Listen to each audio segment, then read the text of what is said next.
Hello everyone, and welcome back to Paranormal M. Thanks for joining me tonight. If you're new here, feel free to subscribe, and if you end up liking the stories, don't forget to leave a like on the video. The first story comes from someone who spent years trying to figure out why strange things keep happening around them wherever they go. It started when they were young, and even now they still hear things, see things, and experience stuff they can't explain.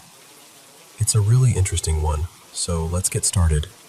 Hope you all sleep well tonight.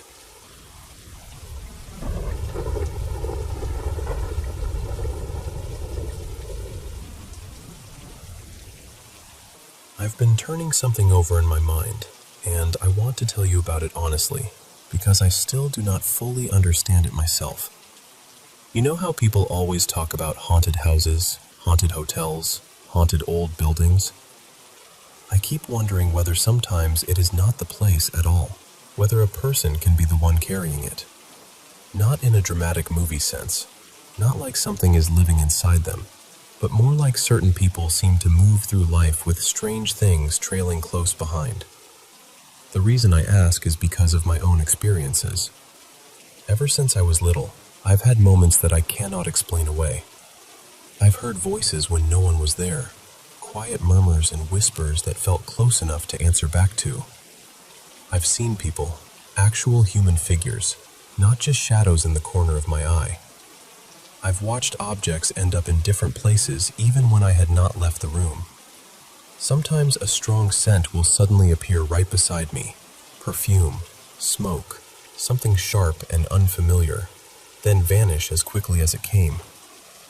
I've even had dreams that felt paranormal in nature, only to wake up and realize parts of them had somehow spilled into real life. There is a lot more, honestly. Enough that I could go on for hours. I moved around a lot growing up, and the strange things seemed to follow me from house to house. The first time I ever saw someone who was not supposed to be there was in my childhood home. I still remember how real it felt. After that, every place I lived in had its own moments. Different walls, different streets, same uneasy feeling that something odd could happen at any time. Then I moved into the house I live in now, back in 2018, and for a while it felt different, calmer. I remember thinking maybe I had finally landed somewhere untouched by all of it. Over the past couple of years, there were still a few little things I could not explain, but nothing like before. Nothing intense. But lately, that has changed. Over the last year especially, it feels like this house has slowly stirred awake, and in the past few weeks, it has become hard to ignore. The activity feels familiar now, almost like I've stepped back into an old pattern I hoped I had outgrown. I used to joke that every home I lived in must be haunted, but when you really stop and think about it, what are the chances of that? This house is not even particularly old. It was built in 2012. Some of the other places I lived were much older, so I used to comfort myself with that old haunted house stereotype. But this place does not fit that story, and still, here we are. That is what keeps pulling me back to the same question. Maybe it is not the houses. I've always loved paranormal stories, probably because they feel weirdly familiar to me. I've read so many accounts from people who say they visited a haunted place and something followed them home. I've also heard from people like my friend Mira, who believes some people are simply more open to this kind of thing, more sensitive, more receptive, whatever word you want to use. Empaths, psychics, intuitives, people who seem to pick up what others do not. So I guess that is what I'm asking you. Do you think some people are haunted in their own way? Do you think certain people carry an energy that draws strange things in? Or do you think there is another explanation entirely? Because after everything I've experienced, I still do not have an answer. I just know that wherever I go, the unexplained seems to find me eventually.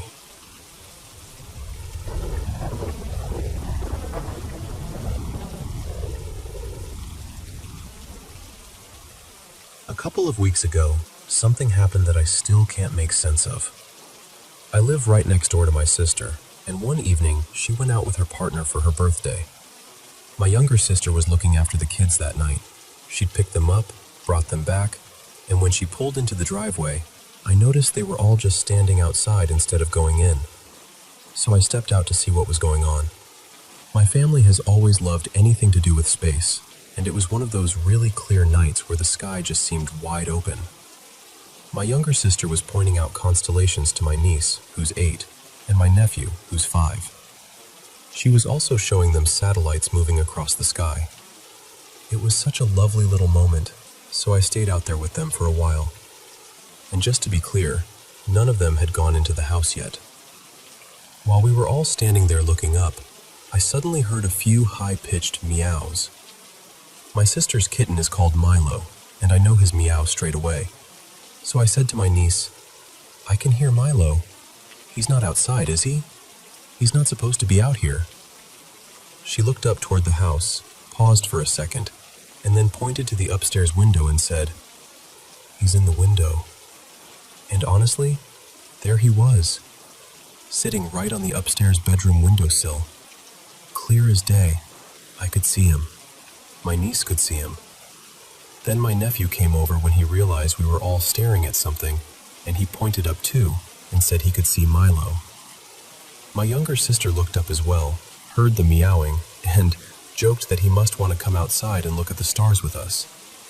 So at that point, all 4 of us had heard the meowing, and all 4 of us had seen what looked exactly like Milo sitting in that upstairs window. About 20 minutes later, I went back into my house, and my sister took the kids inside theirs. Then I got a call from her. She said, "You are not going to believe this. When I came in, I could hear scratching in the kitchen. I opened the kitchen door, and Milo had been shut in there the whole time." I just went quiet, because we had all seen him upstairs. Not one of us thought we might have imagined it. It was so clear. So I asked her if maybe the kitchen door had been left open a crack and he'd gotten out, but she said no. She had to actually press the handle down to open it and let him out. So unless that kitten somehow opened the door himself, wandered upstairs, sat in the window meowing at us, and then let himself back in and shut the door behind him, there's just no normal explanation for it. And that's the part that still gets me. I'm not someone who jumps to wild conclusions. I've had strange experiences since I was a kid, and so has my younger sister. So unusual things don't really shock me anymore. My other sister, the one who lives next door, has never really been into anything paranormal. But lately, even she's been having some unsettling experiences in her house. Still, I'm a very logical person. I always try to find a reasonable explanation first. I want there to be one. Sometimes there is. But with this, I've gone over it again and again, and I still can't explain what we saw that night. It's been sitting with me ever since. I honestly don't know whether it was some kind of glitch, some bizarre misperception, or whether that cat has powers none of us are ready for. But whatever it was, all I know is this. We saw Milo in that upstairs window, and somehow, at the exact same time, he was locked in the kitchen.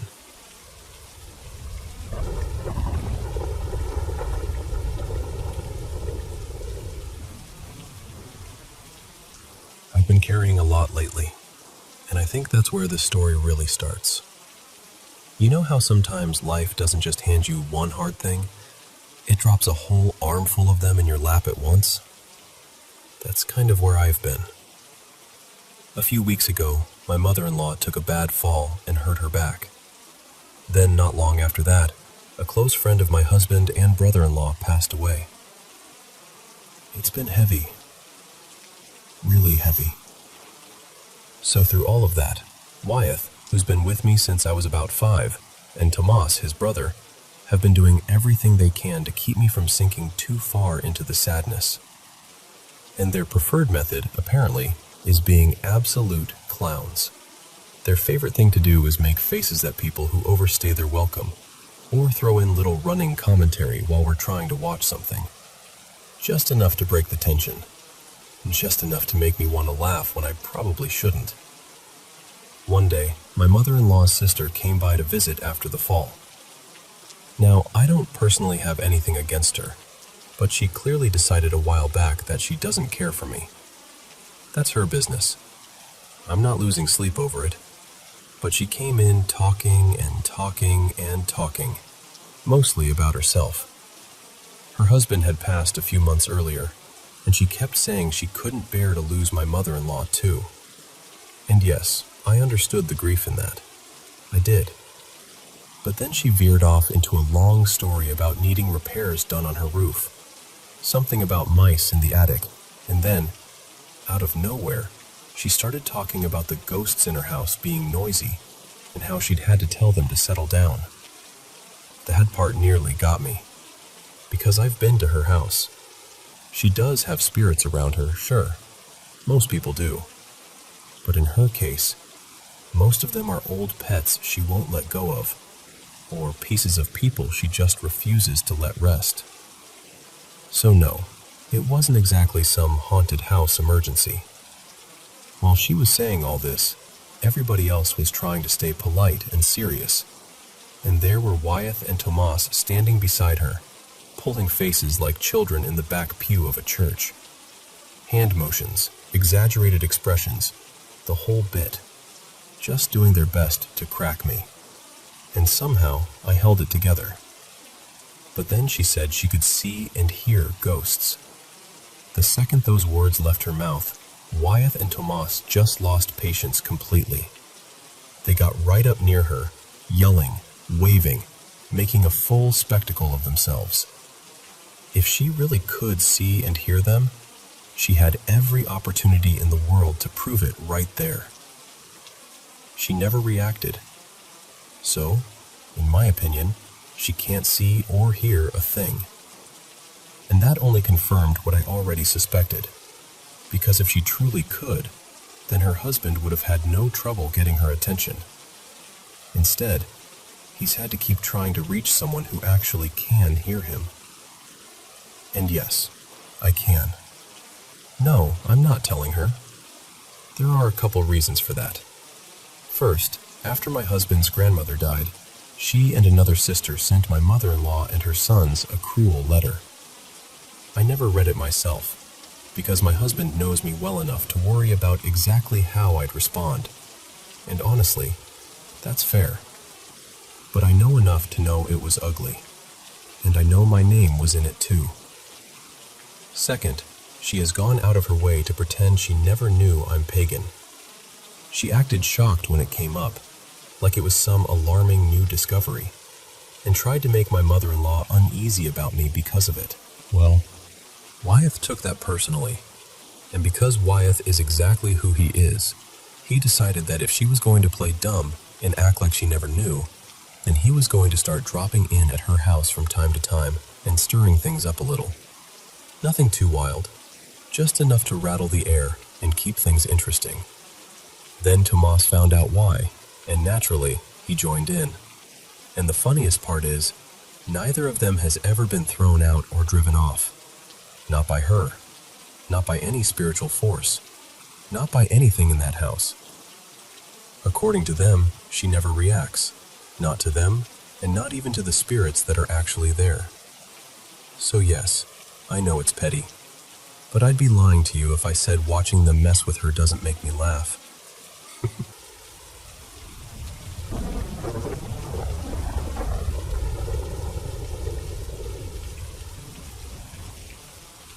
You know, there are some places in Bangkok that feel completely ordinary in the daytime, but once night falls, they seem to carry a memory in the air. New Phetchaburi Road is one of those places. Let me tell you why. Late on the night of September 24th, 1990, just after 10 o'clock, that road became the center of one of the most horrifying tragedies the city had ever seen. A tanker truck loaded with liquefied petroleum gas lost control near the expressway exit and overturned in the middle of a busy stretch of traffic. In seconds, what had been a normal Bangkok night turned into chaos. A huge amount of gas spilled across the road, and then it caught fire. What happened next was almost beyond imagination. A massive fireball surged through the street, swallowing cars, motorcycles, shop fronts, and apartment buildings. People who had just been sitting in traffic or going about their night were suddenly trapped in an inferno. By the time everything was over, around 80 people had lost their lives. Many more were badly injured, and entire parts of the neighborhood had been burned into ruin. The survivors who witnessed it never forgot what they saw. Some described people stumbling through the flames so badly burned they were barely recognizable. Those images stayed with the city, and honestly, once you hear about them, they stay with you too. But the story didn't end with the fire. Over the years, the disaster became woven into Bangkok's ghost lore, and part of the reason is the place itself. Back in the late 80s and early 90s, that area of New Phetchaburi was full of nightlife. There were bars, clubs, massage parlors, crowded dorms, cheap rented rooms, and all the restless energy of a city that never really slept. In Thai belief, places like that could already feel spiritually heavy, layered with desire, sorrow, exhaustion, and karma. So when so many people died there so suddenly and so violently, people believed something had been left behind. That's where the idea of Pi Tai Hong comes in. These are spirits of people who died unnatural, sudden deaths, especially those who never received proper rites. In Thai folk belief, those spirits don't always move on peacefully. Sometimes they linger. Sometimes they call out. Sometimes they make themselves known in ways you can't quite explain. One place that comes up again and again in these stories is the Bangkok Palace Hotel, not far from where the explosion happened. Officially, there's no proof connecting the hotel itself to the disaster in any supernatural way. But that hasn't stopped the stories. Guests and staff have spoken about footsteps in empty corridors, soft knocking on doors when nobody is there, whispers in quiet rooms, and elevators opening on their own as if someone unseen has just stepped inside. And then there's the darkest version of the tale. People say a man once woke up in his hotel room and found the person beside him no longer looked human, but like a burned body from the fire, while he himself was untouched. Whether that really happened or not, the story spread because it captured the fear people still carried, that the horror of that night had never fully left. In Thai belief, that makes sense. Spirits like Pi Tai Hom are said to affect the living through sensation, not always by appearing directly, but through smell, sound, pressure, and that uneasy feeling that tells you something is wrong even when you can't see it. And really, whether you believe in ghosts or not, these stories tell you something important. They show how deep a wound that night left on the city. When people experience sudden loss, especially on that scale, memory doesn't just stay in history books. It settles into places. It becomes ritual. It becomes folklore.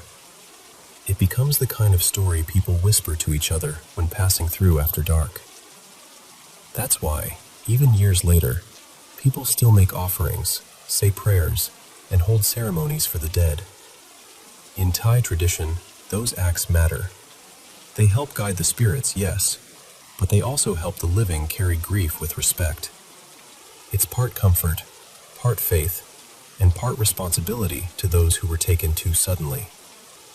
So if you ever find yourself walking down New Phetchaburi Road late at night, and the street feels strangely quiet, or the air turns heavy, or you catch the faint scent of something burned when there's no fire in sight, you might remember this story. And maybe, just maybe, you'll feel it too. The sense that some nights in Bangkok never truly end.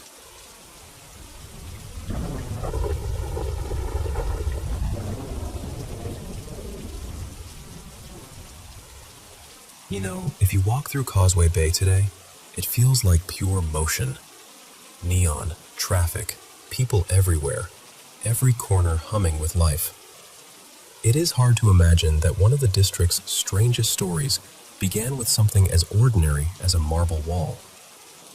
Back in the early 1980s, there was a well-known building called Winster House, finished just a few years earlier. Its entrance was lined with smooth white marble, the kind with soft gray veins running through it like frozen streams. Most people never gave it a second glance. It was just part of the building, part of the city. Then one afternoon, someone passing by stopped and noticed something odd in the stone. Hidden in the natural pattern was what looked like the face of an animal. Sharp ears, a narrow snout, a strange expression. Once that first person pointed it out, other people started looking too. And that is when things really took on a life of their own. Soon, people began saying there was not just one face, but several. Some swore they could see 6. Others insisted there were 7. Before long, the story had a name people would not forget: the 7 fox faces. What fascinates me is how quickly an ordinary wall became something people approached with caution. Neighbors stopped to stare. Shoppers slowed down. Office workers leaned in to inspect the marble for themselves. And once enough people said they saw fox-like faces, more and more others started seeing them too. The newspapers had a field day with it. Television picked it up as well. Suddenly, this was not just a curious pattern in stone. It became a city-wide rumor, then a warning, then almost a kind of omen. In those days, Hong Kong still held tightly to traditional beliefs, and stories like this could settle deep into the public imagination. Some feng shui practitioners weighed in, saying foxes carried strong yin energy. They said the number 7 was tied to misfortune, loss, and unrest. That kind of interpretation made people even more uneasy. A wall that might have been nothing more than marble and imagination began to feel charged with meaning. And then, as these stories always do, the rumors grew darker. One version said a banquet had once been held in the building, and the spirits connected to the fox faces had somehow been slighted. Not long after, a child was said to have fallen ill with a sudden fever and died. Another story told of a night watchman walking past the wall after midnight, hearing a thin sound in the air, almost like a baby crying, almost like wind slipping through a narrow space. When he looked up, people said the eye sockets in the marble seemed to glow faintly in the dim light. By morning, he had quit. There was even talk that management had arranged a tiny play area on the rooftop, meant as a peace offering to the unseen fox spirits. A few residents claimed that late at night they saw the shapes of children on the swings, moving gently back and forth without a sound. Not solid figures, more like pale shadows that flickered at the edge of sight. Now, whether any of that happened the way people described it, no one can really prove. But that is the thing about legends like this. They do not need proof to spread. They only need a crowd, a little fear, and one image people cannot unsee. Eventually, the building management decided enough was enough. Workers came in and removed the marble wall while reporters and curious onlookers watched. People said the cracking sound of the stone breaking apart echoed through the lobby. It felt dramatic, almost ceremonial, like the city was trying to tear the story out at its root. But the story did not disappear. Even after the wall was gone, people kept telling the tale. Years later, the old building was redeveloped, and the place took on a newer, more polished look, with glass and steel replacing the old surfaces. Still, the legend of the 7 fox faces stayed behind, folded into Hong Kong's folklore. And honestly, when you think about it, there is a simple explanation. Our minds are wired to find familiar shapes in randomness, especially faces. It is a psychological effect called pareidolia. Once someone points out a pattern, your brain starts helping you believe it is really there. But I do not think that explanation takes away the power of the story. Because this was never only about marble. It was about a time and a place where superstition, media, and everyday city life all blended together. It was about how fear can gather around something silent and still, until it feels almost alive. So even though the marble wall is long gone, the story lingers. And maybe that is the part that stays with you. Not whether the fox faces were real, but how easy it is, in the right moment, to look at something ordinary and feel a chill run through you anyway.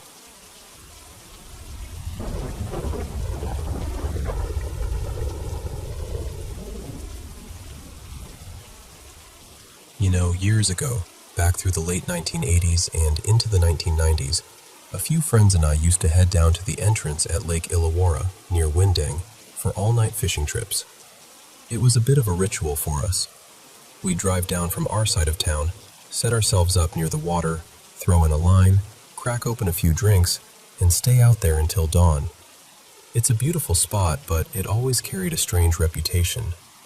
We'd all grown up hearing the same stories, that the entrance was haunted. Most of us laughed it off. The stories usually came from fishermen, and fishermen have a gift for turning a shadow into a legend. People talked about hearing footsteps in the sand on still nights, even when no one was there. Others swore they'd heard faint voices drifting in from the surf. Some claimed they'd seen a figure moving along the shoreline, and a lot of people described that same feeling, like someone was standing just behind them, watching. At the time, I didn't put much weight on any of it. We were young, half the time we were drinking, sometimes a bit out of it, and not exactly in a state to notice every little thing around us. But even so, I'll be honest with you, there were nights when that feeling of being watched was so strong, it made the hairs on your neck stand up. Then one night, things shifted a bit. A mate of ours had a dog called Buddha. That night, Buddha came along with us, and out of nowhere he started acting up. Not playful, not restless, properly unsettled. He was growling into the scrub behind us, barking hard, pacing, staring into the dark like he could see something we couldn't. He kept it up for hours. We tried to laugh it off and said it was probably rabbits moving through the bushes, because there were always plenty around there. Still, the dog never really calmed down. Over the months after that, we went back plenty of times. Buddha came along on and off and seemed completely normal again, so we stopped thinking much about it. But then came the night I still can't explain. My mate Stevie was fishing, maybe 100 meters or so away from me with Buddha beside him. It was quiet except for the water and the occasional clink of gear, and then I heard the dog start barking in the distance. Not long after that, I saw a torch beam jerking wildly through the dark. At first it was sweeping across the area like Stevie was searching for something. Then suddenly the light fixed in my direction and started bouncing fast, getting brighter and brighter. It was Stevie, sprinting flat out toward me. I'd never seen him like that. He was terrified, properly terrified. When he finally reached us, he said he'd seen a figure nearby. He described it as moving in a strange way, hunched over, like it was bending down to pick something up. Then, just like that, it vanished. Gone. No sound, no footsteps, nothing. Just there 1 second and not there the next. Another mate, Daz, and I didn't believe him. We thought he'd spooked himself in the dark, maybe seen someone real and panicked, maybe imagined the rest. But Stevie swore black and blue that what he saw wasn't normal. He said he'd never go back there again, and he never did. That was probably the point where I stopped laughing at the stories. After that, I started digging into the history of the area, and what I found only made things darker. There had been terrible events tied to that place. Reports of a human skull being found. A heartbreaking case involving a mother and her baby. Another story about a body discovered without its head. Real tragedies. Real grief. And once you know those things happened, it changes the way you stand there in the dark listening to the surf. So I keep coming back to the same question. Are these sightings just stories people pass around because the place already feels heavy? Are they born from fear? From local legend? From too many late nights and too much imagination? Or is something else there? Something tied to the sorrow that seems to cling to that stretch of water and sand? I can't tell you for certain what Stevie saw. I can't tell you what that couple saw either. But I can tell you this. Out at the entrance, in the quiet, when the wind drops and the sea goes low and restless, you can feel something. And once you've felt it for yourself, it's very hard to brush it off as nothing.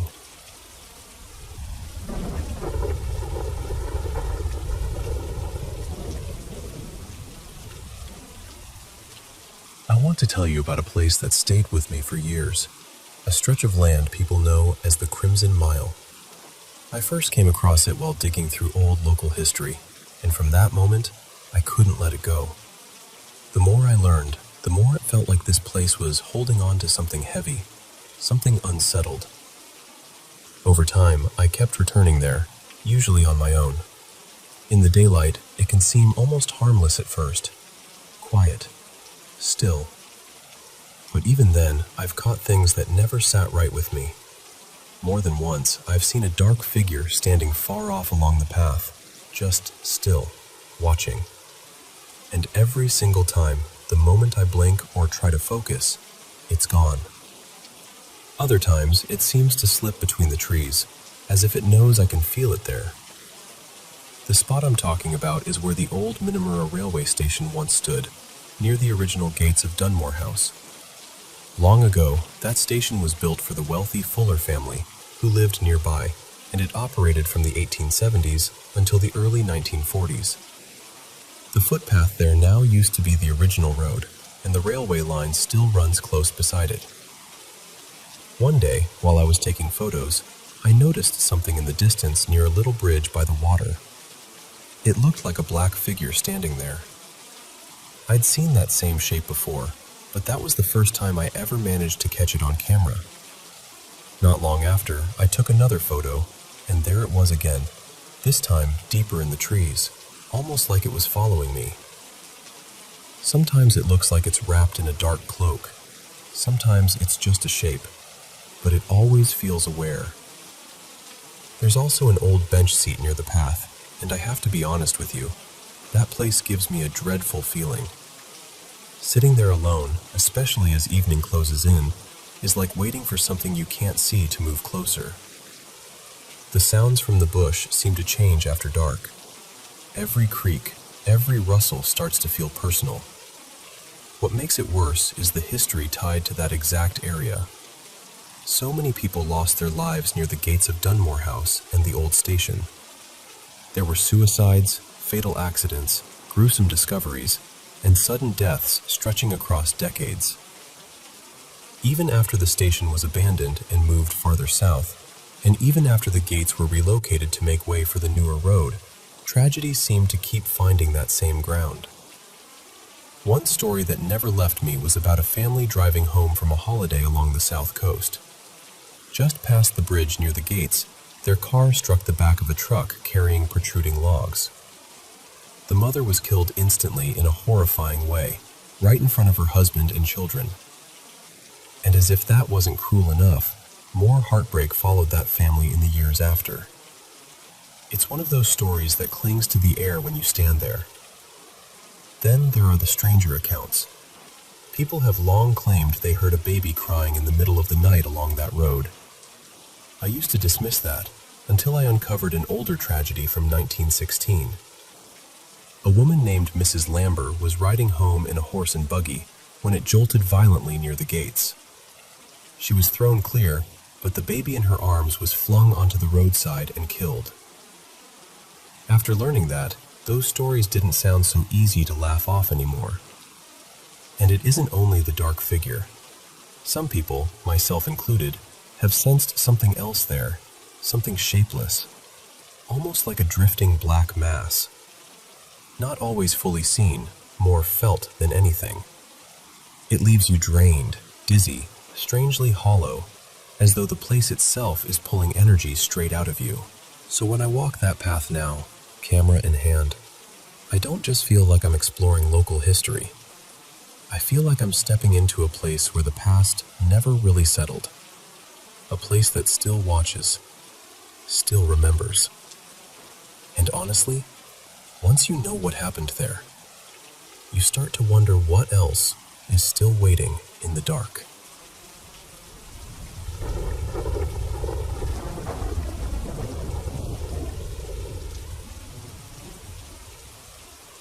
You know, I still think about this sometimes. It all happened during the summer of 2022, when I'd completely flipped my sleep schedule.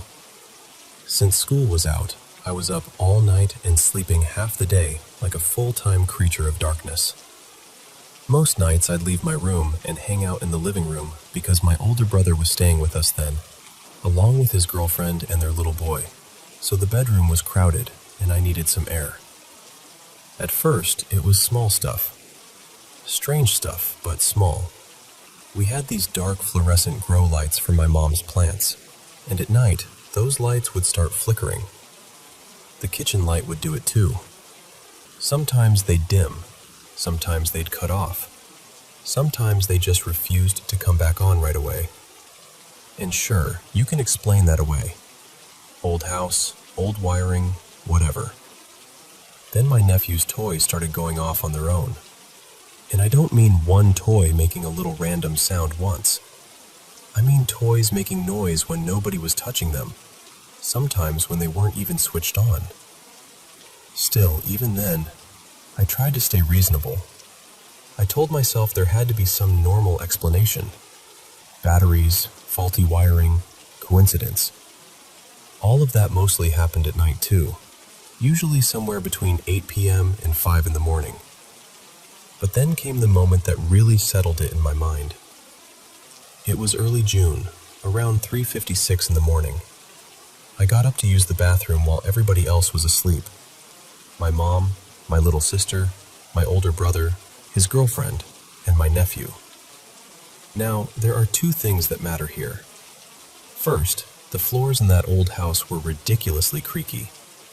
I mean, if anybody so much as shifted their weight in the hallway, you'd hear it. Second, the bathroom was right down the same hallway as the bedrooms, so if someone had stepped out of a room, I would have heard the door open. So I'm in the bathroom, finishing up, washing my hands, and then I hear it. The floorboards. Creaking. Slow, steady footsteps in the hallway outside the bathroom. At first, I froze and just listened.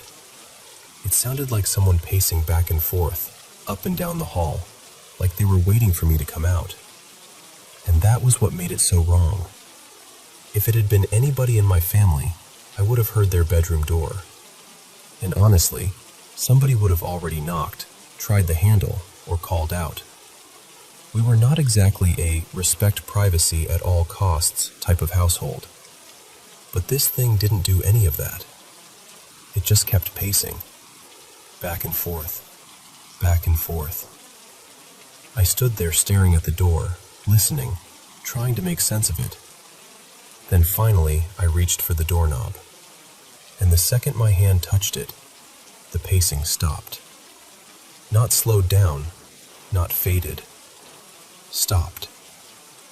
I waited another minute in total silence, heart pounding, trying to decide whether I was about to open the door to a person or to something I couldn't explain. Eventually, I opened it. Nobody. The hallway was empty. The living room was empty.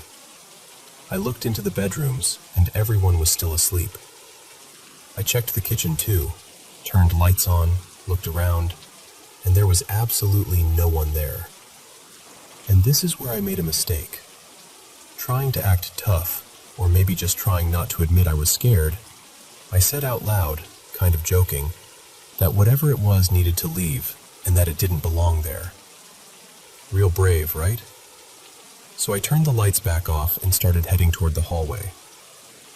The second I switched off that hallway light, I heard the floorboards explode with sound, like something took off running straight at me. After that, things went back to being quieter, but not normal. Mostly the lights kept acting up, even after we tried fixing them. And one night, around 4 a.m., I was sitting in the living room when every light suddenly went out at once. The whole room went cold, just instantly cold, and I felt something breathe right into my face. I can still remember that part in a way that makes my skin crawl. Nothing else happened in that house that was as intense as that, at least not to me.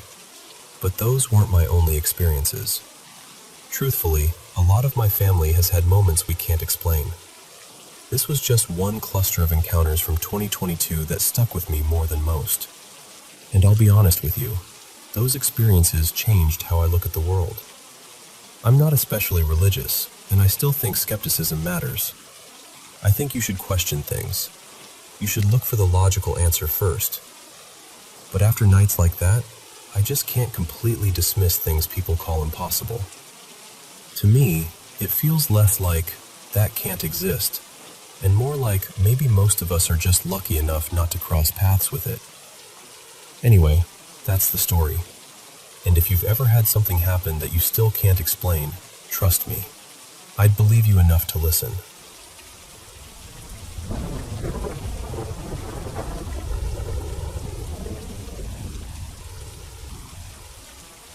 I'd say I'm about 3/4 a believer and 1/4 skeptic.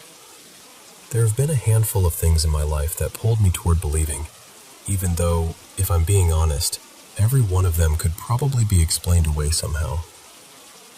The first thing happened maybe 20 or so years ago. There was this one particular streetlight I used to pass under at night, and almost every time I drove beneath it, it would shut off. It didn't matter whether it was early evening or late at night. If I went under it, the light would go out. It happened so many times over the years that I stopped thinking of it as coincidence. I never had a real explanation for it, and then eventually, just like that, it stopped happening. The second thing reaches further back, to World War II. My uncle served in the Navy aboard a destroyer in the Pacific. His ship was hit by a Japanese submarine, and he was killed. I was born a few months later and named after him, which always made that story feel personal to me. Then years later, in 1969, I was a young naval officer attending my cousin's wedding in Annapolis. While I was walking around the grounds, I came across this small stone building. I hadn't been searching for anything in particular, and I didn't even know what it was. When I stepped inside, I learned it housed the crypt of John Paul Jones. In the center of the room was a glass display case holding a massive book. Inside were the names of Navy ships with their crew members listed on separate pages.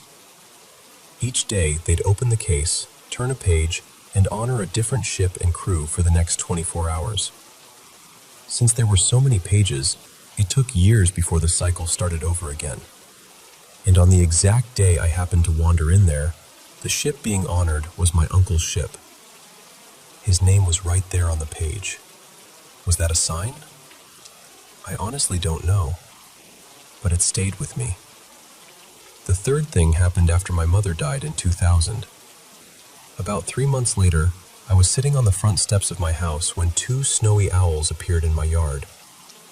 One landed on a tree branch, and the other settled on the ground maybe 30 feet away. They both just looked at me, calmly, for several minutes before flying off. Now, snowy owls are not something you normally see where I live. They tend to stay closer to the coast or marshland, and I live several miles inland in a wooded area.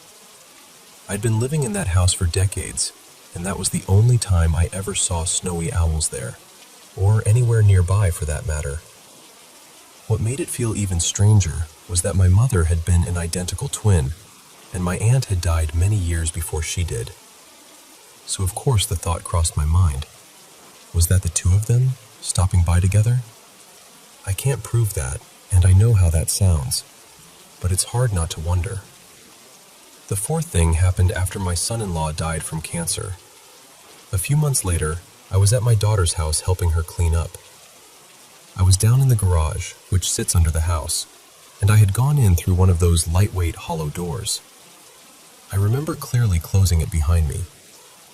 A few minutes later, that door flew open and slammed hard against the wall with a bang that made me jump.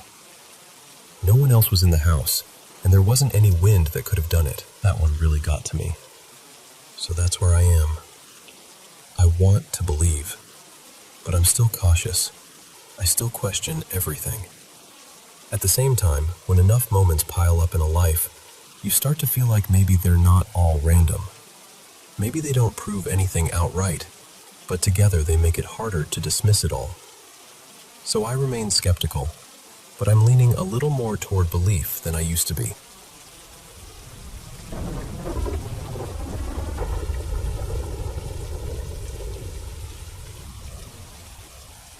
You know, I grew up hearing this story from my grandmother when I was little, back in a quiet town in Colombia. She never told it like it was some dramatic legend, and she definitely did not use it to frighten us into behaving. The way she talked about it was calm, almost casual, like she was describing the weather or an old neighbor. Like it was simply one of those things that could happen if you lived there long enough. There was a narrow river just beyond our neighborhood. During the day, it felt ordinary. People went there to rinse clothes, sit on the rocks, gossip a little, cool off when the heat got heavy. But once night came, hardly anyone went near it. I remember being about 14 when I finally asked her why. She looked at me for a second, very still, and then she said, "Because sometimes you can hear her." She meant La Llorona. Of course, I already knew the name. Most kids in Colombia do. But to me, it was just one of those stories adults pass around. Something meant to keep children from wandering too far after dark. I thought that was all it was. But my grandmother told it differently. She said it was not like the versions people put in films or online. She said sometimes you do not see anything at all. Sometimes you only hear her.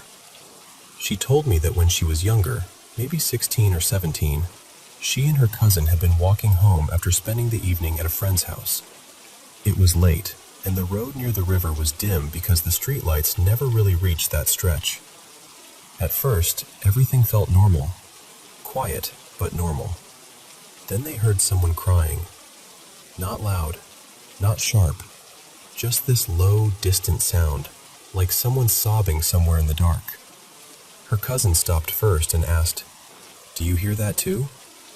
My grandmother said they both stood there listening, not moving, trying to place where it was coming from. It seemed to drift from the riverbank. And then she told me the part that always stayed with me. She said it did not sound like ordinary crying. It sounded stretched out somehow, hollow and thin, as if the night itself were carrying it farther than it should. Her cousin whispered, "Let's leave." But before they could take another step, they heard something else. A voice, faint, broken, like someone calling out for her children. My grandmother said that was the moment they ran. They did not look behind them. They did not slow down. They just ran until they were back where the houses were close together and the dark did not feel so wide. When they got home, they told her father what they had heard. She said he did not even look shocked. He just asked them one thing. Did it sound close or far away? They told him it sounded far, and he nodded. Then he said something my grandmother never forgot, and honestly, neither have I. If it sounds far away, you're safe. Years later, I asked her what he meant by that. She told me people in town believed something strange about La Llorona. If you hear her and she sounds distant, then she really is far away. But if the crying sounds very close to you, then she isn't. For a long time, I treated that story like an old belief, the kind families keep alive because it becomes part of the place. I listened, I remembered it, but I never fully believed it. Then a few years ago, I went back to visit my grandmother. One night, I was standing outside the house close to midnight. The river is still there, maybe 10 minutes away on foot. Everything was still. No voices, no wind, just that heavy quiet small towns get after dark. And then I heard it. Crying. Soft. Faint. It sounded far away. So I went inside and told my grandmother, almost expecting her to smile and brush it off. But she didn't. She looked at me very seriously and asked me the exact same question her father had asked her all those years before. Did it sound close or far away?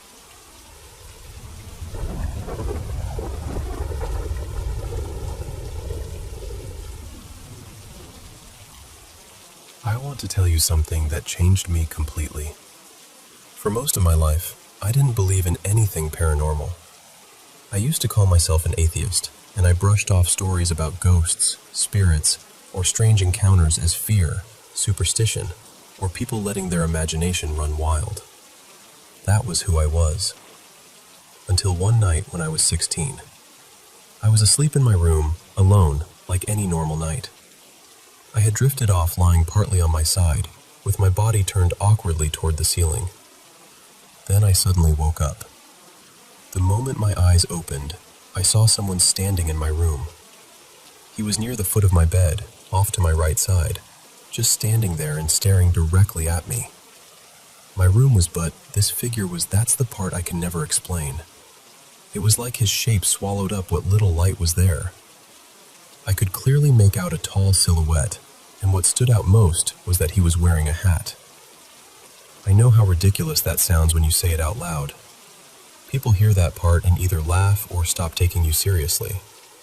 But that's exactly what I saw. He was very tall, somewhere around 6.5 feet, maybe even taller. And his eyes. I remember his eyes most of all. They weren't red. They were this cold, unnatural blue, fixed right on me. I tried to move. I tried to yell. Nothing happened. I was completely paralyzed. My body wouldn't respond, and my head was stuck facing his direction, like I was forced to keep looking at him. I can't even put into words how intense the panic was. Inside, I was spiraling. I was in a way I had never experienced before. But at the same time, something else rose up in me too. Anger. I remember thinking, almost screaming in my own mind, trying to fight back, cursing at him in my head, wanting to attack him, wanting him gone. But he never moved. He just stood there, watching me, like he knew exactly how afraid I was. After what felt like forever, I shut my eyes because I couldn't stand looking at him anymore. I was that scared. And that was the moment I started praying to Jesus. I hadn't been someone who prayed much before that, but in that moment it came out of me naturally, like it was the only thing I had left. Then everything went blank. The next thing I remember, I woke up again. This time I could move. I could speak. It felt like I had blacked out or passed out from fear after closing my eyes. I sat there crying, to my core. I had never seen anything like that before, never felt that kind of helplessness. Afterward, I tried to be rational about it.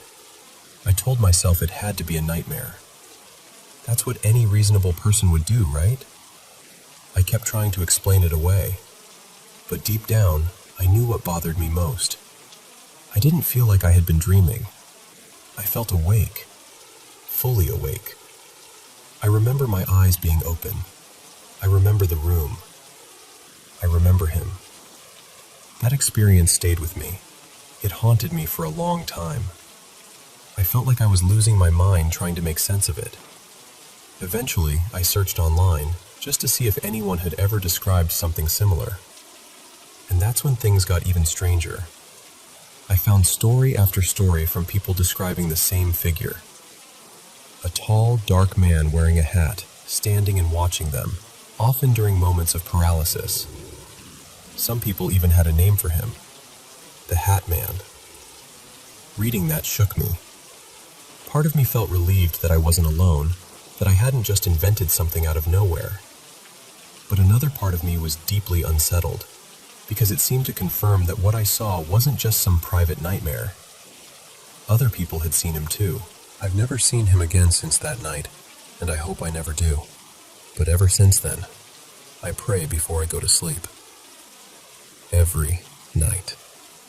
Not out of habit, but because that experience left something in me that never fully went away. I'm 25 now, and I'm only recently starting to tell this story honestly. For years I kept it to myself, because I knew how it would sound. I knew people would doubt it, laugh at it, or dismiss it. But I know what I experienced, and I know how deeply it affected me. So I'm sharing it with you now because maybe you've seen something similar. Maybe you've had an experience you couldn't explain, and you've kept it quiet for the same reasons I did. And if you have, I'd really want to hear your story too.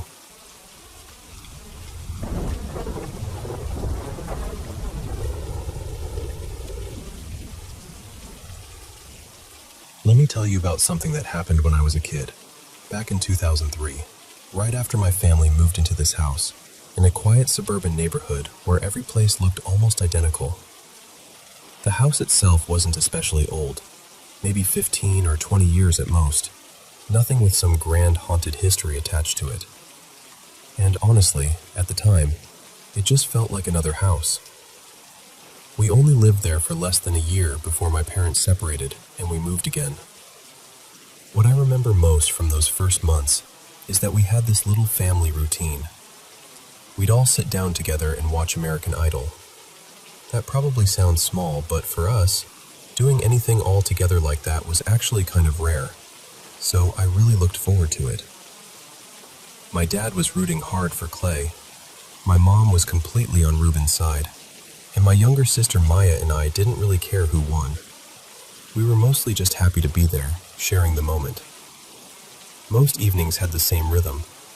We'd get home from school or sports or wherever we'd been, eat dinner, and then my sister and I would race each other upstairs to shower before the show started. The hot water in that house disappeared ridiculously fast, so going second was basically a punishment. There was also this bathroom off my parents' bedroom, but it never really got used, and their whole room always felt strangely off limits to me.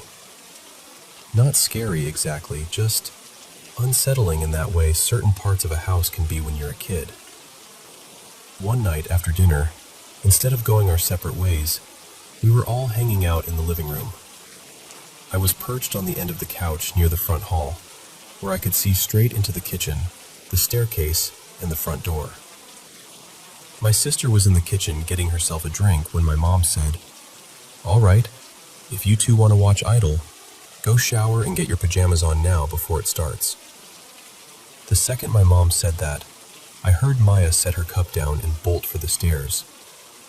I jumped up right after her because there was no way I was willingly signing up for a freezing shower. She had a good head start, maybe 10 feet, and I can still picture her running ahead of me in this oversized pink sleep shirt, laughing as she went. You know that kind of half-laugh, half-scream little sisters do when they know they're being chased? That's exactly what it was. She scrambled up the stairs on all fours like kids do, and I reached out and grabbed at her ankle, just playing around, trying to slow her down enough to beat her to the bathroom. I felt her leg. I remember that part so clearly. She slipped away and kept going. By the time we got to the top of the stairs, I already knew she was probably going to win, but I still chased her down the hallway because of course I did. I was 11. There was no universe where I was going to just give up politely. She got to the bathroom first. I swung myself around the banister and made one last desperate lunge toward the door just as she ran in. And right away, something felt wrong. She didn't turn the light on. She didn't slam the door shut either, which is exactly what she would have done if she'd beaten me there. So I stopped for a second and thought maybe she was hiding just inside, waiting to scare me. I got quiet, trying to turn it around on her, and then I jumped into the dark bathroom and shouted, "Boo!"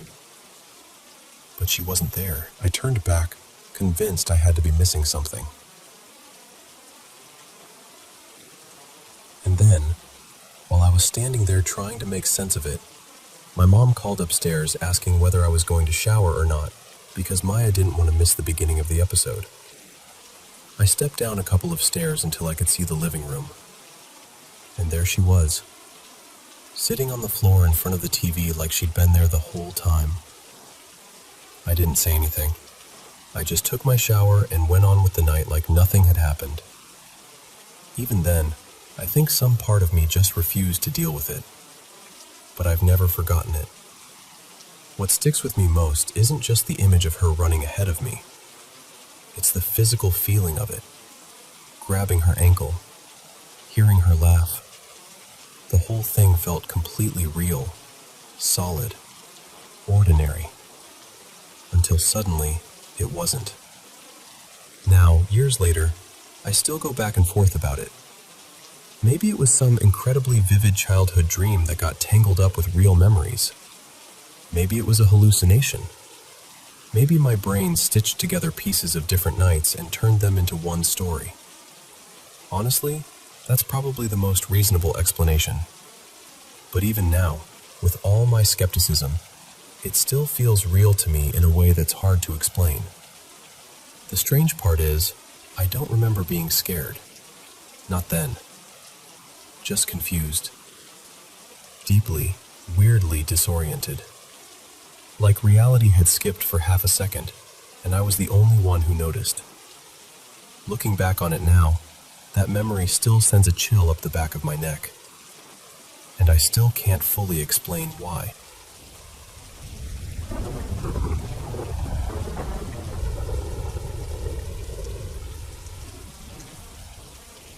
Let me tell you about something that still unsettles me when I think about it.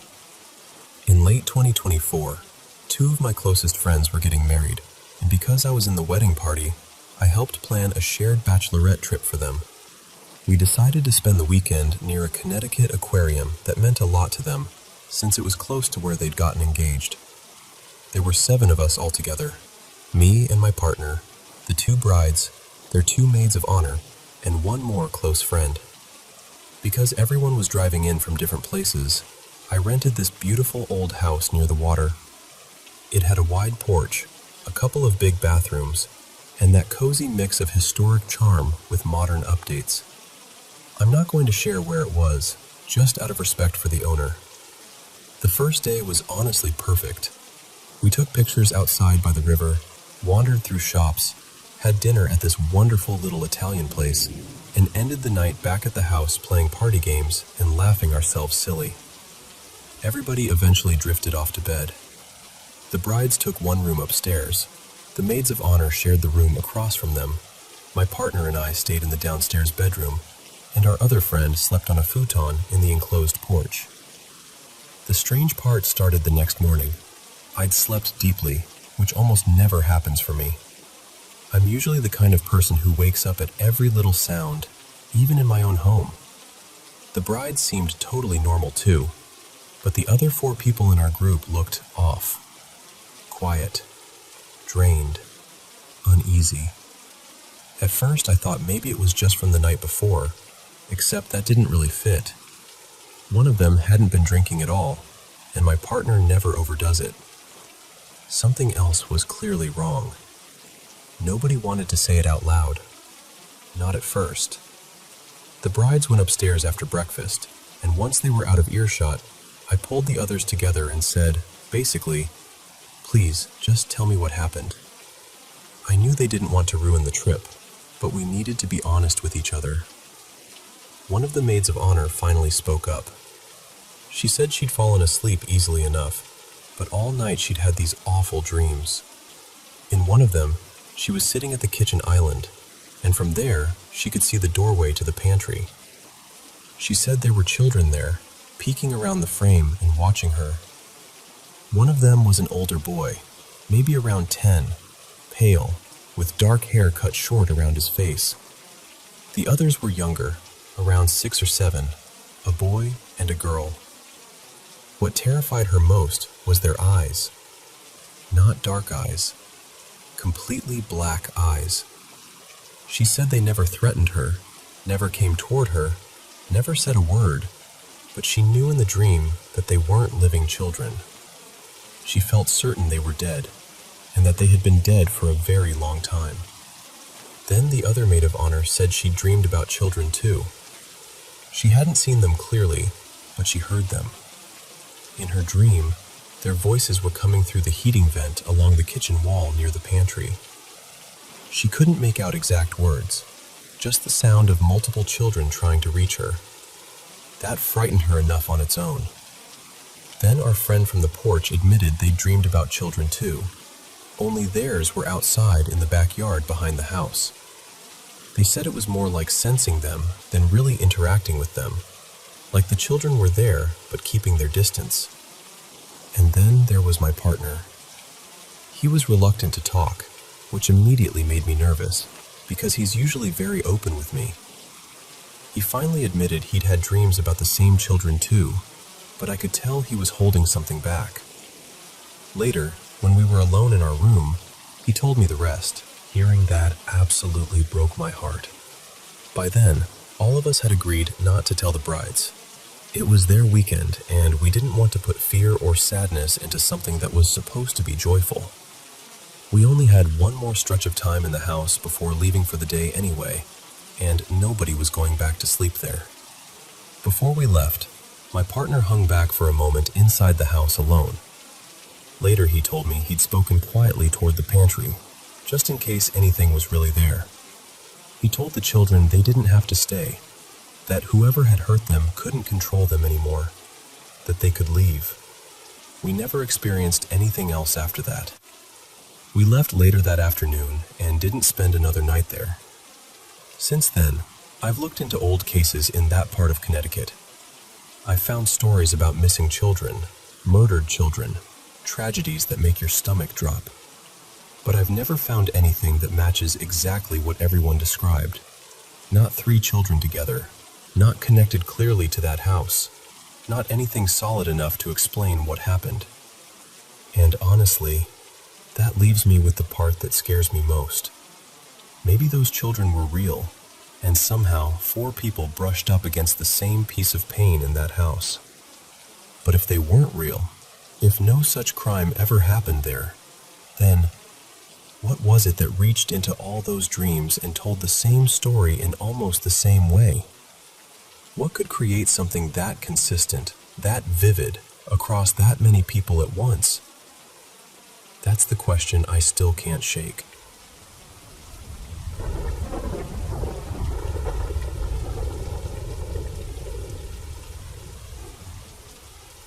I want to tell you about something that happened when I was really little, around 4 years old. I'm in my 30s now, and I still remember that night with this strange, sharp clarity, like it never really left me.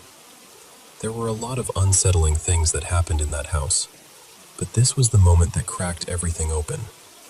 Before I get into it, you need a little background. My family had deep roots in a tiny town in southeast Kansas. We're talking generations. My mom grew up there, moved away as a teenager with her mother, and then her whole life got ripped apart in a terrible car accident. She was the only one who survived. After weeks in a coma, she woke up to lawsuits, grief, and eventually a settlement. Not long after that, her father brought her back to that same small Kansas town. She was still so young. She went back to high school, met my dad, got pregnant with me, and by 17 she was married and trying to build a life. My parents bounced between rentals for a while, always ending up in cramped, run-down places. So when my mom had the chance to buy a home, she took it. That's how we ended up in that house. It was a huge, old 2-story place across from the high school. The kind of house people always had stories about, even if they'd never set foot inside. Built way back in the 1800s, full of age and history and that kind of silence old houses seem to carry in their walls. My mom thought it was beautiful the first time she saw it, and honestly, I understand why. It had this worn, grand feeling to it. Not long after we moved in, my parents split up. My dad left, and for most of the next several years, it was just my mom and me in that house. The layout matters, so stay with me for a second. When you came through the front door, there was this big staircase right in the center. To the left was a small sitting room. To the right, a larger living space with a wide opening where double doors had probably once been. Under the stairs was the bathroom, and toward the back of the house was the kitchen and laundry area, which felt like it had once been a porch that somebody enclosed. Upstairs was stranger. The stairs came up near the back of the house. To the right at the top was my room. To the left was a long hallway. My mom's room sat off the middle of that hall, and at the very end was this room we called the balcony room. Now the first big thing happened on a chilly autumn night in 1995. My mom and I had been at her friend Jay's place most of the evening. Everybody called him Jaybird. I remember music playing, people laughing, that whole messy young adult energy that surrounded my mom back then. She was only in her early 20s, still trying to outrun a lot of pain, and I got dragged along for all of it. Still, as a little kid, I liked being around grown-ups who were in good moods. They were kind to me. It felt lively. It felt safe enough. Anyway, sometime around 2 in the morning, maybe later, we headed home. We pulled into the driveway by the garage, which sat a little ways behind the house. From there, you could see the upstairs windows glowing through thin curtains. Our bedroom lights were on, just like we'd left them. Nothing looked wrong. Nothing felt off. We walked in through the back door into the laundry room, then into the kitchen.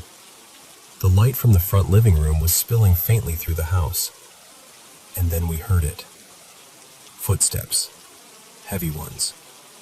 Thud, thud, thud, thud. Not outside, not next door. Inside the house. My mom froze. I froze. We moved toward the living room and listened harder.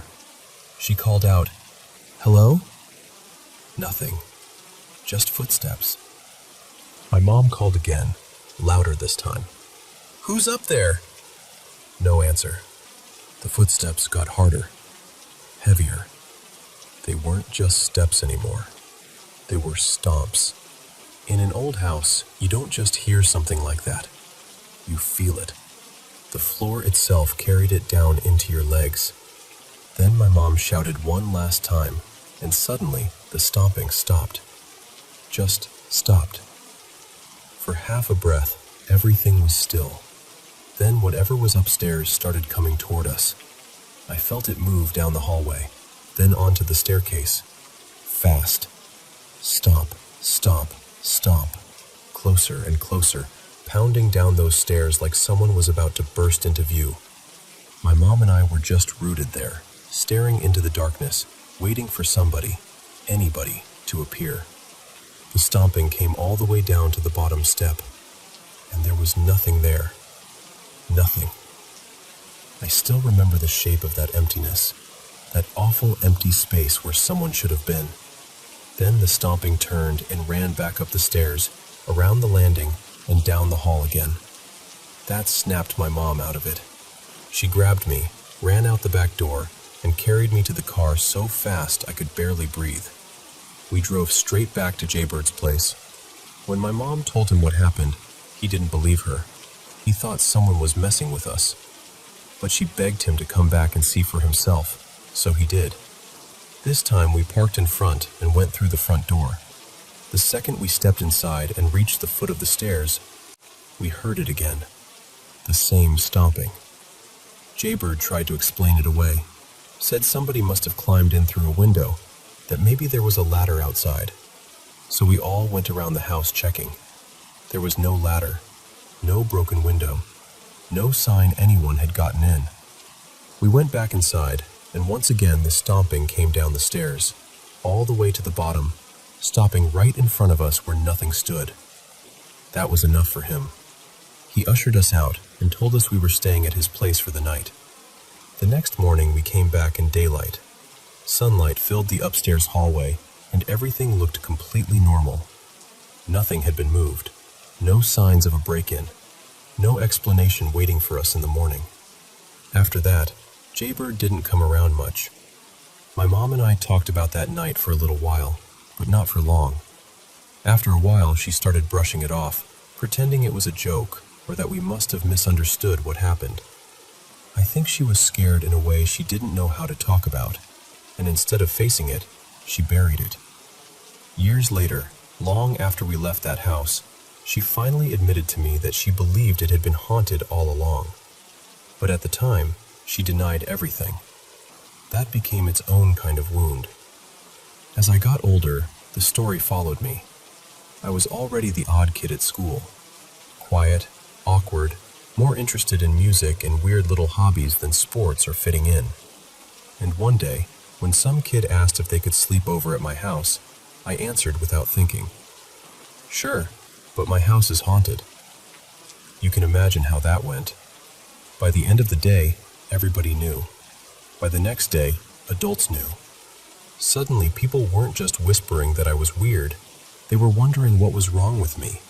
Or worse, what kind of things my mother had exposed me to.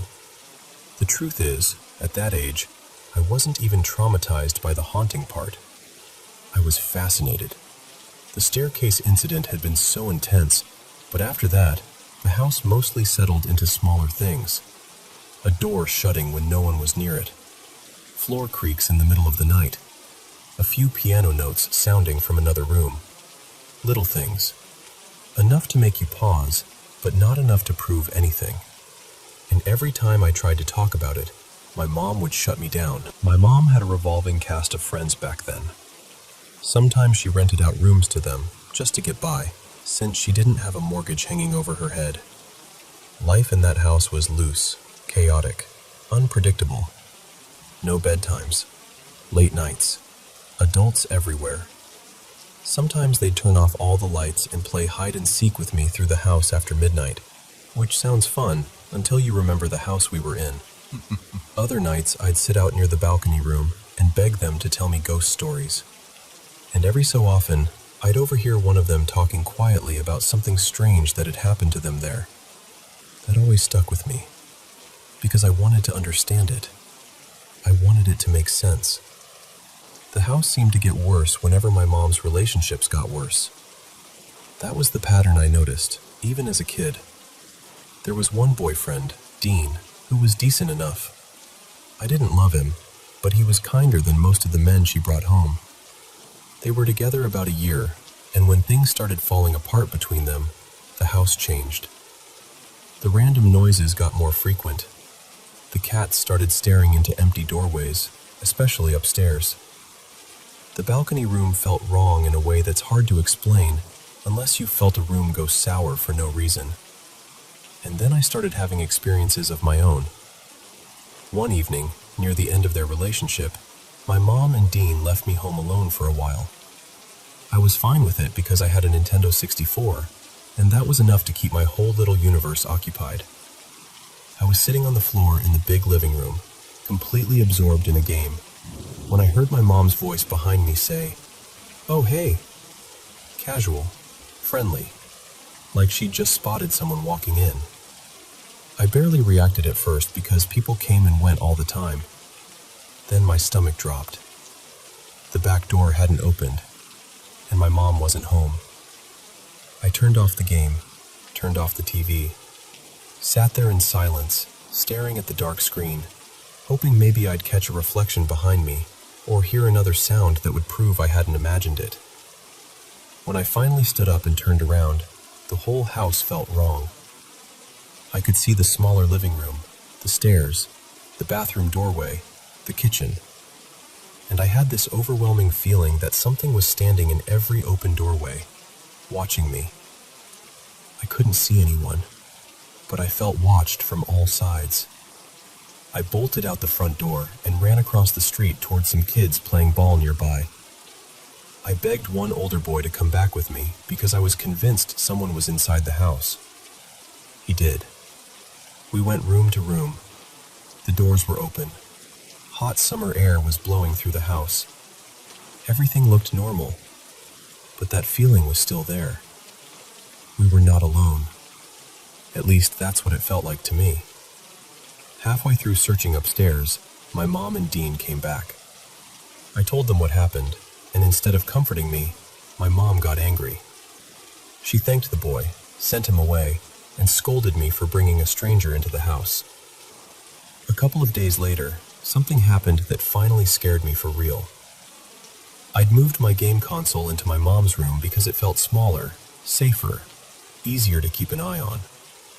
I was sitting there playing while my mom and Dean were gone again, trying to relax.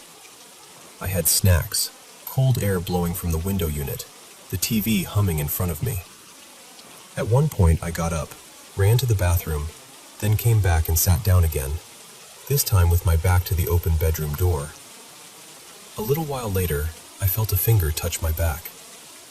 Not a brush, not fabric shifting, A finger.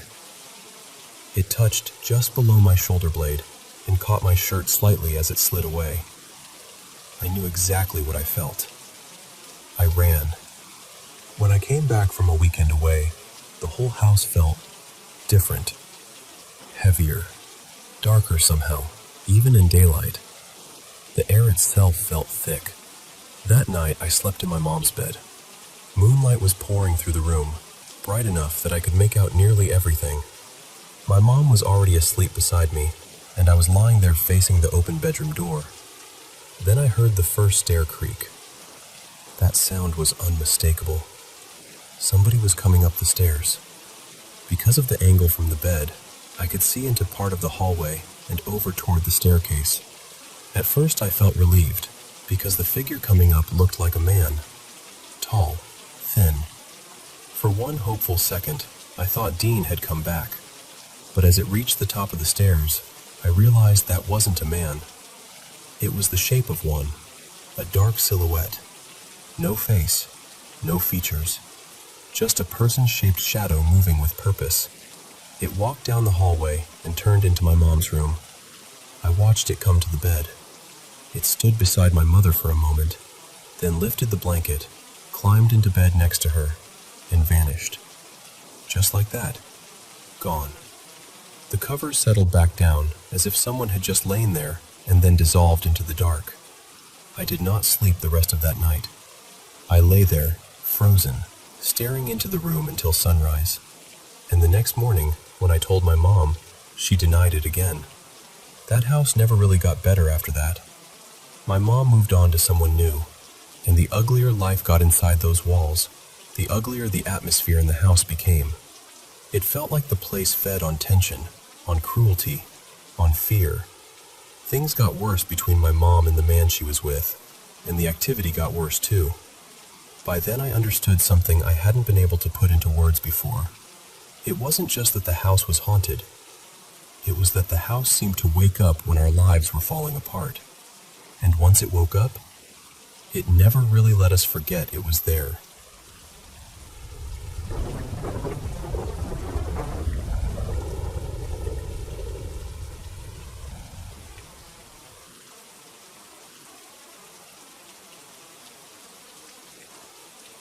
Welcome to the Paranormal M channel.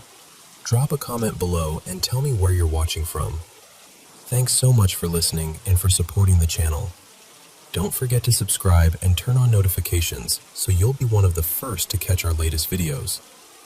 And by the way, thank you for sending in so many of your paranormal experiences.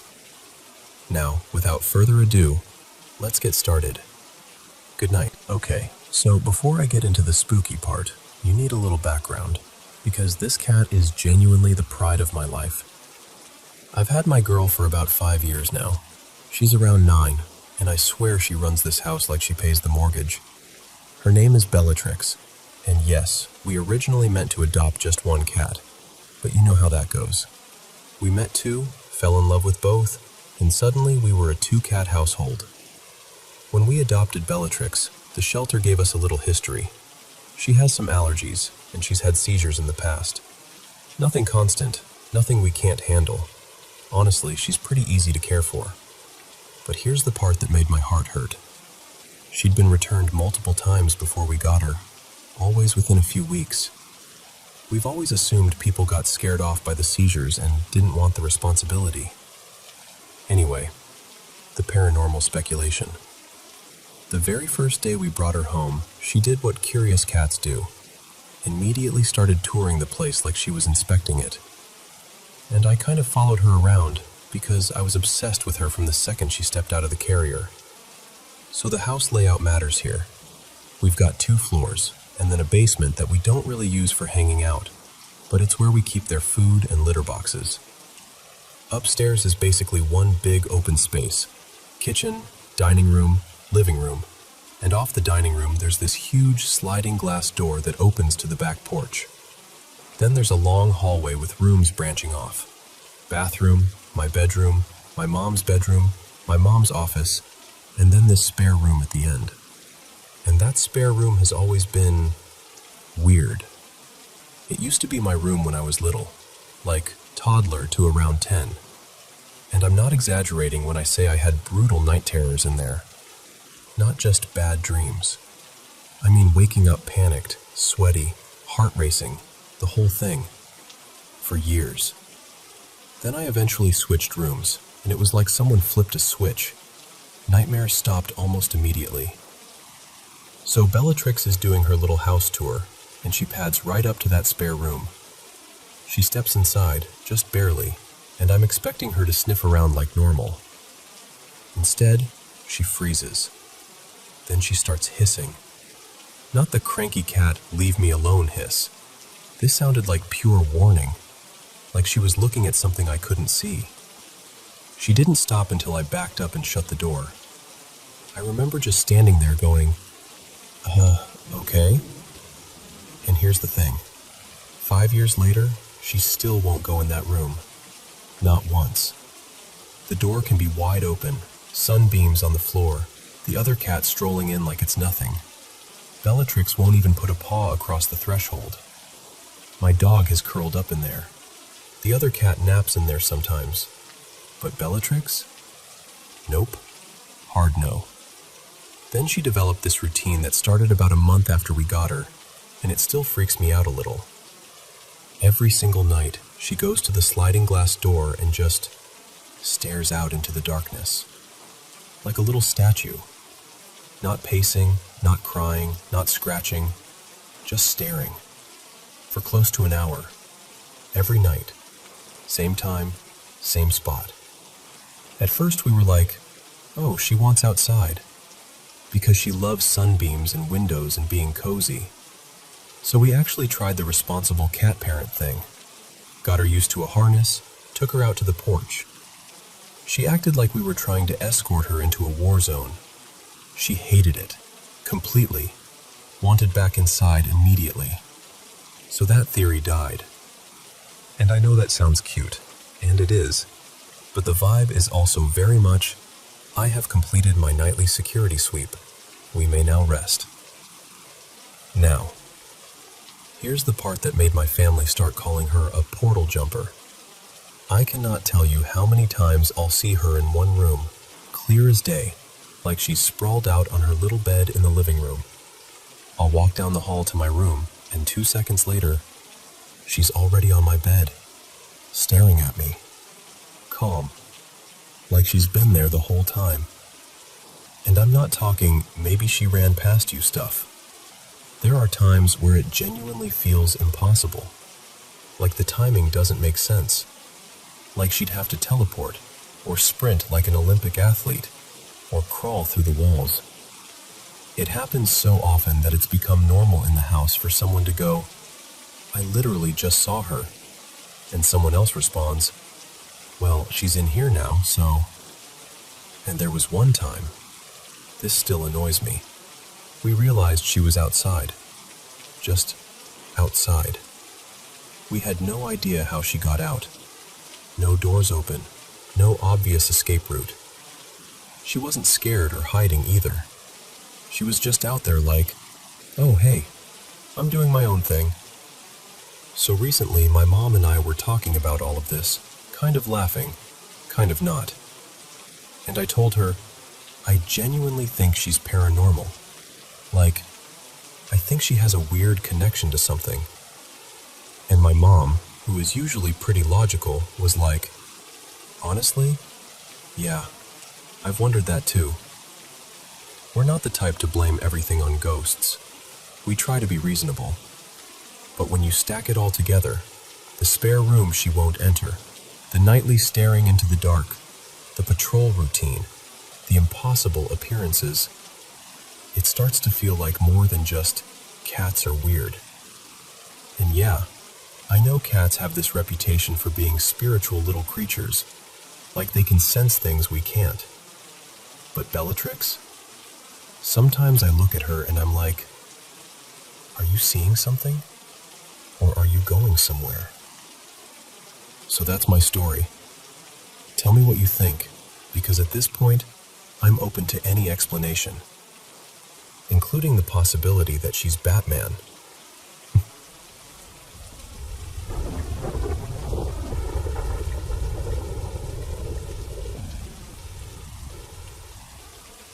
So, let me tell you about this trip my husband and I took. We stayed at this hotel in early May of 2022, and we were there for about a week.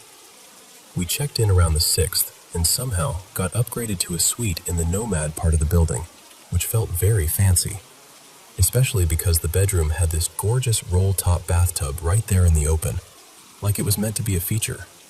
And honestly, at first, it was a feature.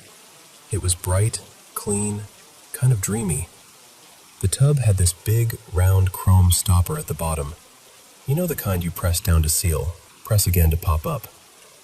But what I remember most is how reflective it was, like a tiny mirror sitting at the very center of the tub. One afternoon, my husband, Eli, went downstairs to grab something, and I was alone in the suite. It was quiet, calm, and I thought, okay, perfect. I'm taking a bath. The lights were fully on, too. This wasn't some spooky candlelit situation, just normal, bright lighting. So I'm in the bath, relaxing, and when I'm done, I lean forward and press the chrome stopper to drain the water. As the water starts to sink lower and lower, my eyes drift down toward that shiny little circle, because it's right there, and I can see my own reflection in it. But then, I see something else. In that little warped mirror, right behind my shoulder, there's this dark shape, like a black silhouette. Not sharp like a person's face or features, more like a heavy mass of shadow. Tallish, close, like it's standing right behind me. And I remember just freezing, like my whole body went still. I stared at it in the reflection, trying to make my brain turn it into something normal. A towel, a coat, anything. Then I turn around. Nothing. Just this plain, light-colored wall. No doorway, no corner, no furniture tall enough to throw a shadow like that. No movement. No, it's just explanation waiting for me. So I look back down at the chrome stopper, and the shadow is still there. That's when I really panicked. Because now it wasn't just a trick of the eye, it felt like it was choosing to stay in that reflection. I start scanning for any logical source. Next to the tub, there's a small round table with a shopping bag on it. This bright teal color, like that iconic jewelry store shade. And for a second I think, okay, maybe that's it. Maybe it's reflecting weird. But the table's too low. The bag's too low. They don't even show up in the stopper's reflection at all. I look up again. Nothing. Look down again. Gone. And I'm telling you, I moved so fast getting out of that bath I almost slipped on the tile. I dried off in a blur, barely even thinking, and I basically launched myself into bed just to wait for Eli to come back, because I suddenly could not stand the idea of being alone in that suite anymore. And here's the thing. That wasn't the only weird part. All through this day, especially when the light was dimmer, I kept getting this feeling, like I was seeing movement out of the corner of my eye, like shapes passing through the suite. Not one time either. Enough times that I started avoiding looking directly into certain areas because I didn't want to confirm what my brain was suggesting. But I didn't say anything, because how do you say that out loud without sounding ridiculous? A day or so later, I finally told Eli what happened in the bath. I tried to tell it like a joke, like, you'll never believe this weird thing my eyes did. But my voice wasn't joking. And he just went quiet. Then he said, really carefully, that he hadn't mentioned anything either, because he didn't want to scare me. Not one person. More than one.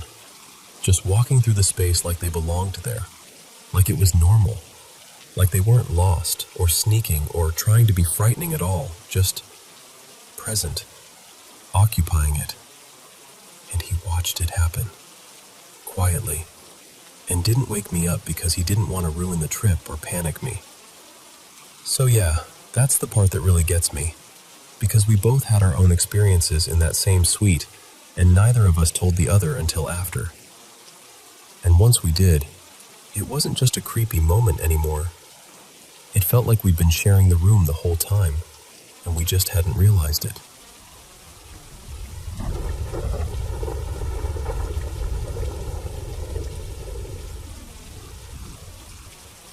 So, I've been holding on to these two moments for a long time, and even now, talking about them makes my stomach tighten a little. This all happened not long before my grandma passed away.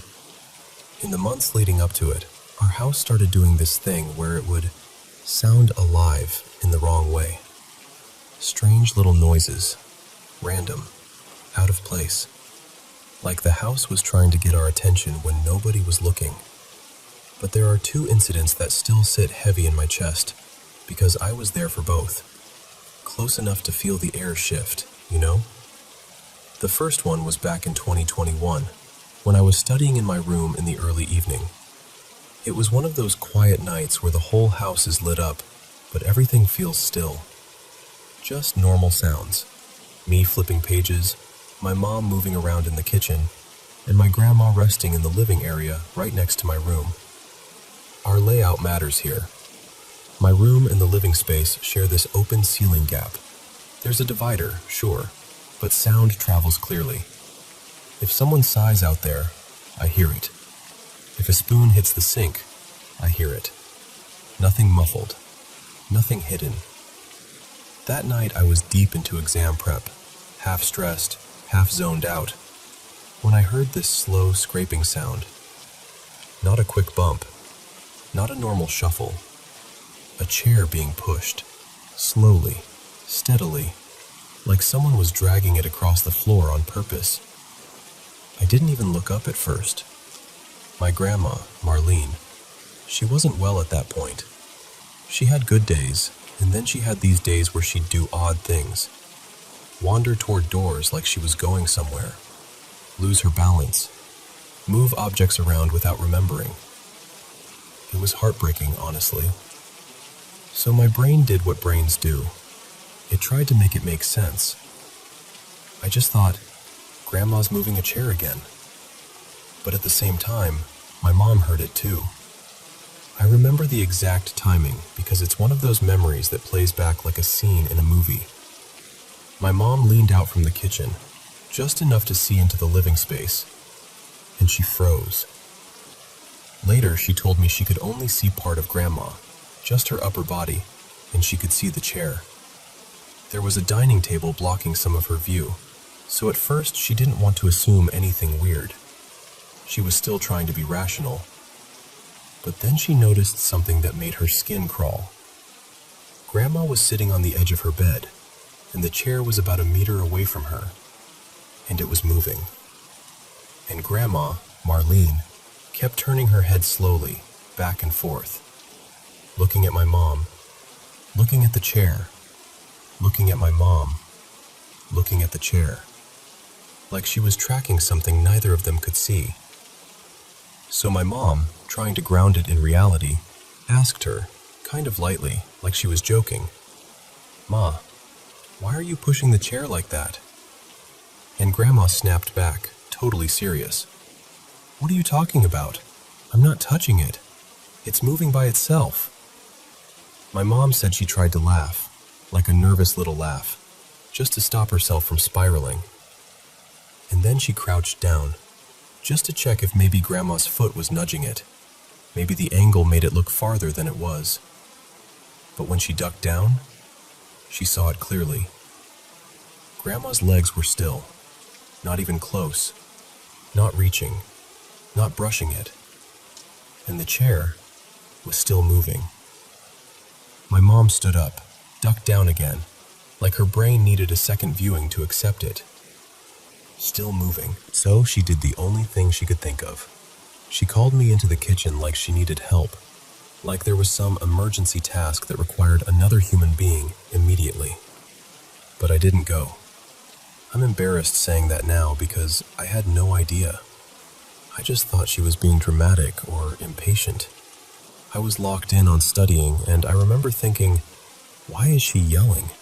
This can wait.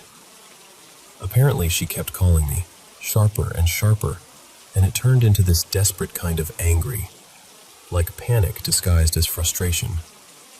Eventually, I stormed into the kitchen, annoyed, and I saw my mom's face. She looked wrong, like she'd seen something and didn't know how to put herself back together.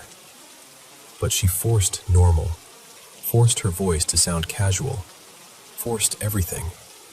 She didn't tell me what happened until after my exam, the next day. And when she finally did, she was almost shaking with it, like she'd been carrying it around inside her chest and couldn't hold it anymore. And of course, we tried to recreate it. We did everything. Sat where Grandma sat, placed the chair where it was, tried to reach it with our legs, tried different angles, different pressures, different floor positions. We even tried to see if maybe a draft could have pushed it. Nothing. Not even close. The chair had been too far, and it moved in a way that didn't match any normal cause we could find. We just ran out of explanations. Then the second incident happened about 10 days later, and this one still makes my blood go icy, because it happened in broad daylight. Morning, around 9 a.m., a time when nothing scary is supposed to happen. The house was full, family members around, voices, movement, that normal, people are awake and living life vibe. I was asleep in my room. My mom was sitting out in the hall on this hanging swing we had. From where she sat, she could see down the hallway and part of the path toward my parents' room. And she saw me. Or she saw someone who looked enough like me that her brain didn't question it. A girl walked past at a normal pace and went into my parents' room. Same height as me, same general build, wearing light-colored clothes, like a white top and shorts.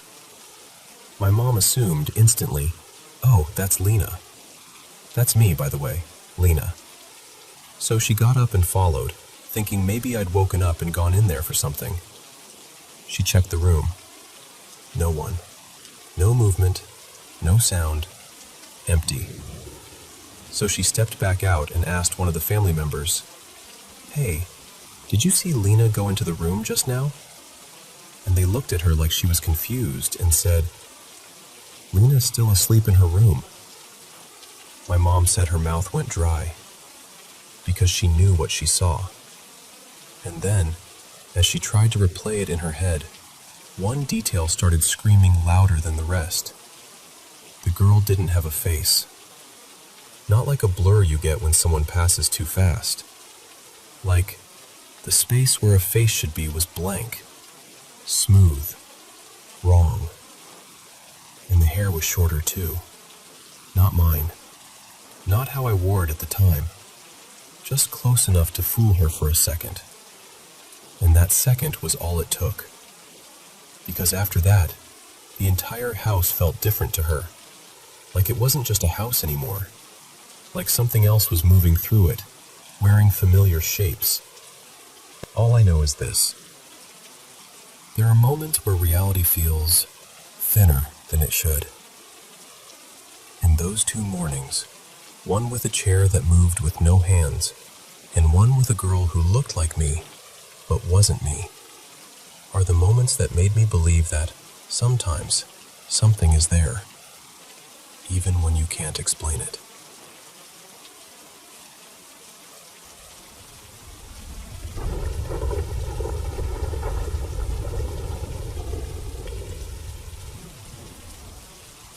So, this happened in early summer of 2020. I was 14, and I still think about it way more often than I'd like to admit. It was one of those afternoons where the whole day feels glued in place, like the air is thick and time just drags. Sometime around 3-ish, maybe closer to 4. Outside, the sky had that bruised, dark color, and the rain was coming down hard, like it meant it. Thunder in the distance, wind pushing sheets of water sideways. Inside the house, it was dim. We'd just eaten, and everything had that sleepy, post-lunch quiet. My dad, well, my stepdad, technically, was passed out on the couch. His name is Rian. Strict. The kind of strict where you can feel the rules even when he's not talking. My mom was stretched out nearby with the lights off, scrolling on her phone like the storm was a movie playing on mute. And I was so bored I could have screamed. For a long time I'd had this dream, this stupid, cinematic little dream of longboarding in the rain. I know how that sounds, but in my head it was going to be magical, like I'd glide through the storm and feel like I was in my own music video or something. The problem was, Rianne would never let me, not in a million years. Wet roads, low visibility, cars, all of it. He would have shut it down instantly. But that day, he was asleep, deep asleep. And I remember this clear little thought clicking into place. This is it. This is my window. So I grabbed my longboard and slipped out. There's this road not far from my house, kind of a mountain road, the one I used to ride all the time. Long downhill stretch, totally isolated. It has this very specific feel, almost like it doesn't belong to the town. On the right side, it's just a rocky wall, straight mountain, hard and bare. On the left side, there's a fence, and beyond it, nothing safe. Just a sudden drop into thick trees, and if you keep looking down through the forest, you can spot a river way below. No houses, no sidewalks. No one just happens to be there. And because of the storm, I figured it would be empty, which honestly made it feel even more tempting. I had a routine there. I'd bomb the hill on the right side, reach the bottom, stop, check both directions for cars, because the road curves near the top and you can't always see what's coming, then cross and walk back up on the left side to do it again. So I did a run, then another. The rain kept hitting my face, and sometimes the wind would toss it right into my eyes. I remember blinking hard and forcing myself to be extra careful, like, don't be stupid, don't miss a car. I reached the bottom again and stopped like always. I looked to the right, nothing. Then I looked to the left, and my stomach just dropped. Because walking toward me from the top of the road was Rianne. No umbrella, no hood up, just marching down in regular outside clothes, definitely not what he'd been wearing asleep on the couch. And the way he walked, I can't explain it except to say it was heavy, fast, that angry parent stride that instantly says, you're in trouble. My heart started hammering like it was trying to escape. All I could think was, I'm done. I'm grounded forever. I'll never touch my board again. That thought made me panic even harder. I lifted my hand and waved, kind of automatically, like if I looked calm, maybe he'd be calm. Like I could soften the explosion before it happened. Then I turned my head to the right to cross the road and start walking toward him. And as soon as my foot stepped forward, something in me went, check again. So I turned my head back to the left, and he was gone. Just gone. And it wasn't like he ducked behind something. There was nowhere to duck. The mountain wall was flat rock. The fence was just fence, and beyond it was a steep drop into trees. The road itself had no side paths, no driveways, no buildings. And there wasn't enough time. There was no way a person could vanish that fast.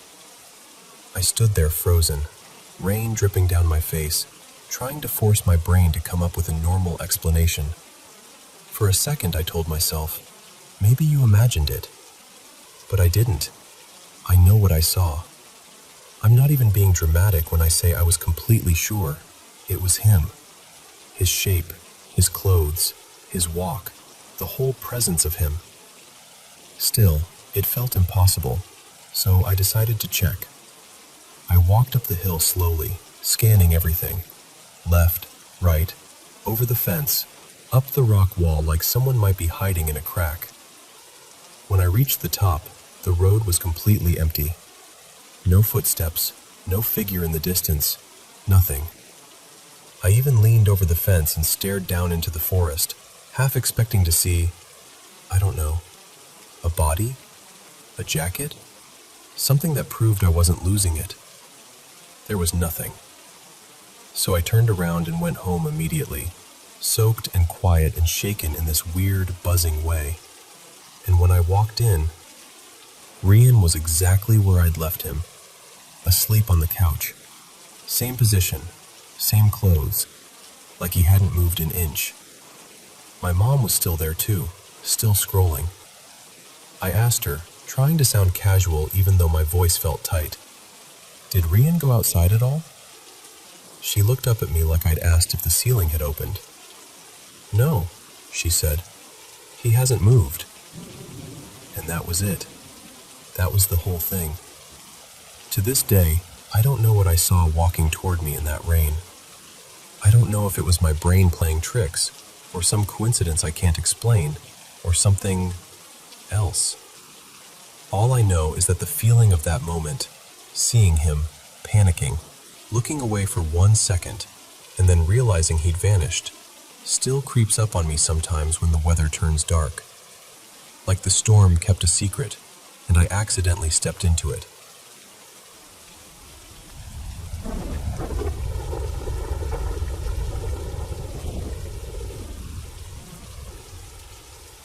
So I was scrolling Instagram the other night, and I saw this meme. Tons of likes. About how grandparent houses have that vibe when you're a kid. You know what I mean. The weird smells, the heavy furniture, the rooms you're not supposed to go in. And it hit me so hard that I just sat there thinking, okay, yeah, that wasn't just in my head. When I was little, my parents needed babysitters all the time. And my great-aunt and my great-grandparents were always willing to take me in. Always kind. Always happy to have me. I love them for it. I really do. But as a kid, I hated staying there. Not because they were mean. Never. It was the house. The feeling of it. Like the air was a little too still. Like the corners held on to things. For a bit of background, my great-grandparents had immigrated from the UK to Ontario when they were kids. Sometime in the early 1930s, give or take. They grew up around Toronto, met as teenagers, fell in love fast, married young. Years later, my great-aunt, Aunt Marlene, was born. And eventually she married this guy who came with his own atmosphere. My great-uncle, I'll call him Gordon, was a bitter drunk from an old farming family. One of 11 siblings, crammed into this creaking mid-1800s farmhouse with barely enough bedrooms for half of them. And I swear, I'm not trying to sound dramatic, but I've always believed that old place wasn't just old.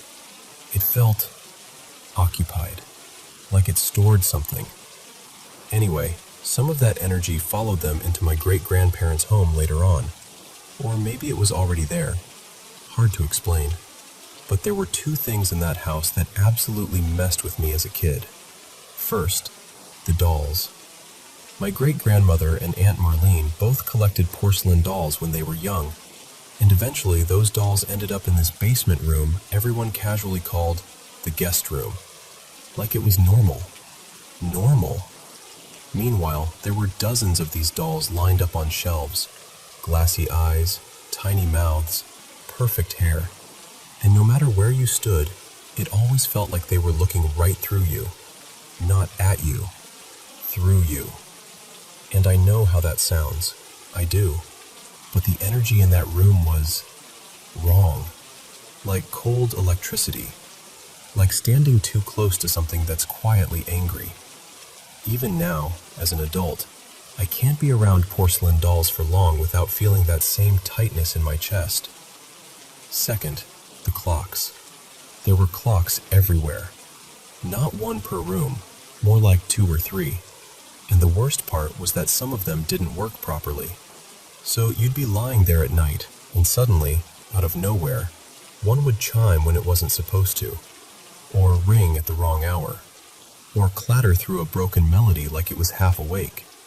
And outside, there were wind chimes along the porch that would join in whenever the wind picked up. And together it made this kind of messy, haunted orchestra. But it wasn't even the noise that scared me the most. It was the silence after. That quiet would drop like a blanket. And every time it happened, I'd get this immediate, physical feeling. like something had been stirred up, like something was awake now, watching. And I just know, deep in my gut, that I had to get up, walk toward the stairs, keep my eyes forward, and go back to my room without turning around. Like turning around would be a mistake I couldn't undo.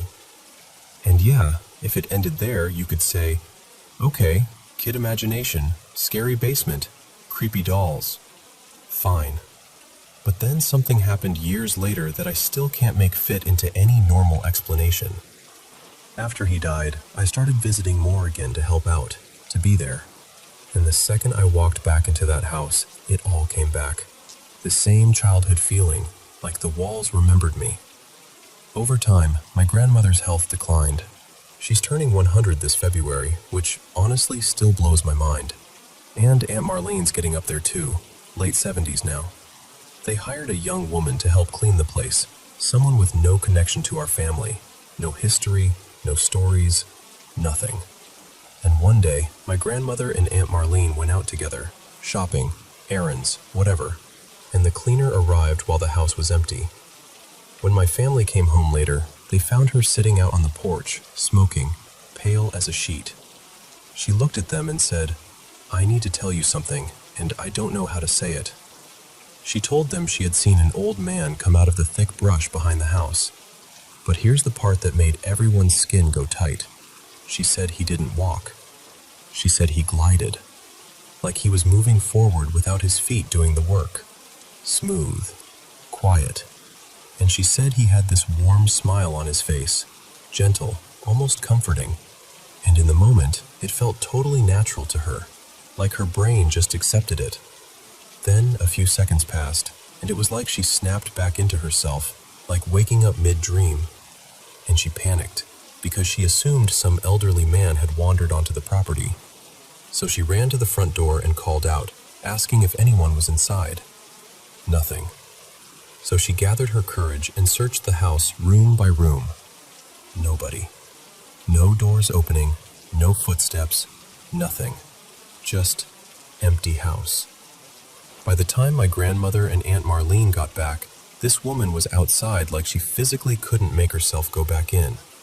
And she described this fear that sounded exactly like the fear I'd felt as a kid after the clocks stopped chiming. That sense of being pushed out, like the house was telling you, "No, not right now. Get out."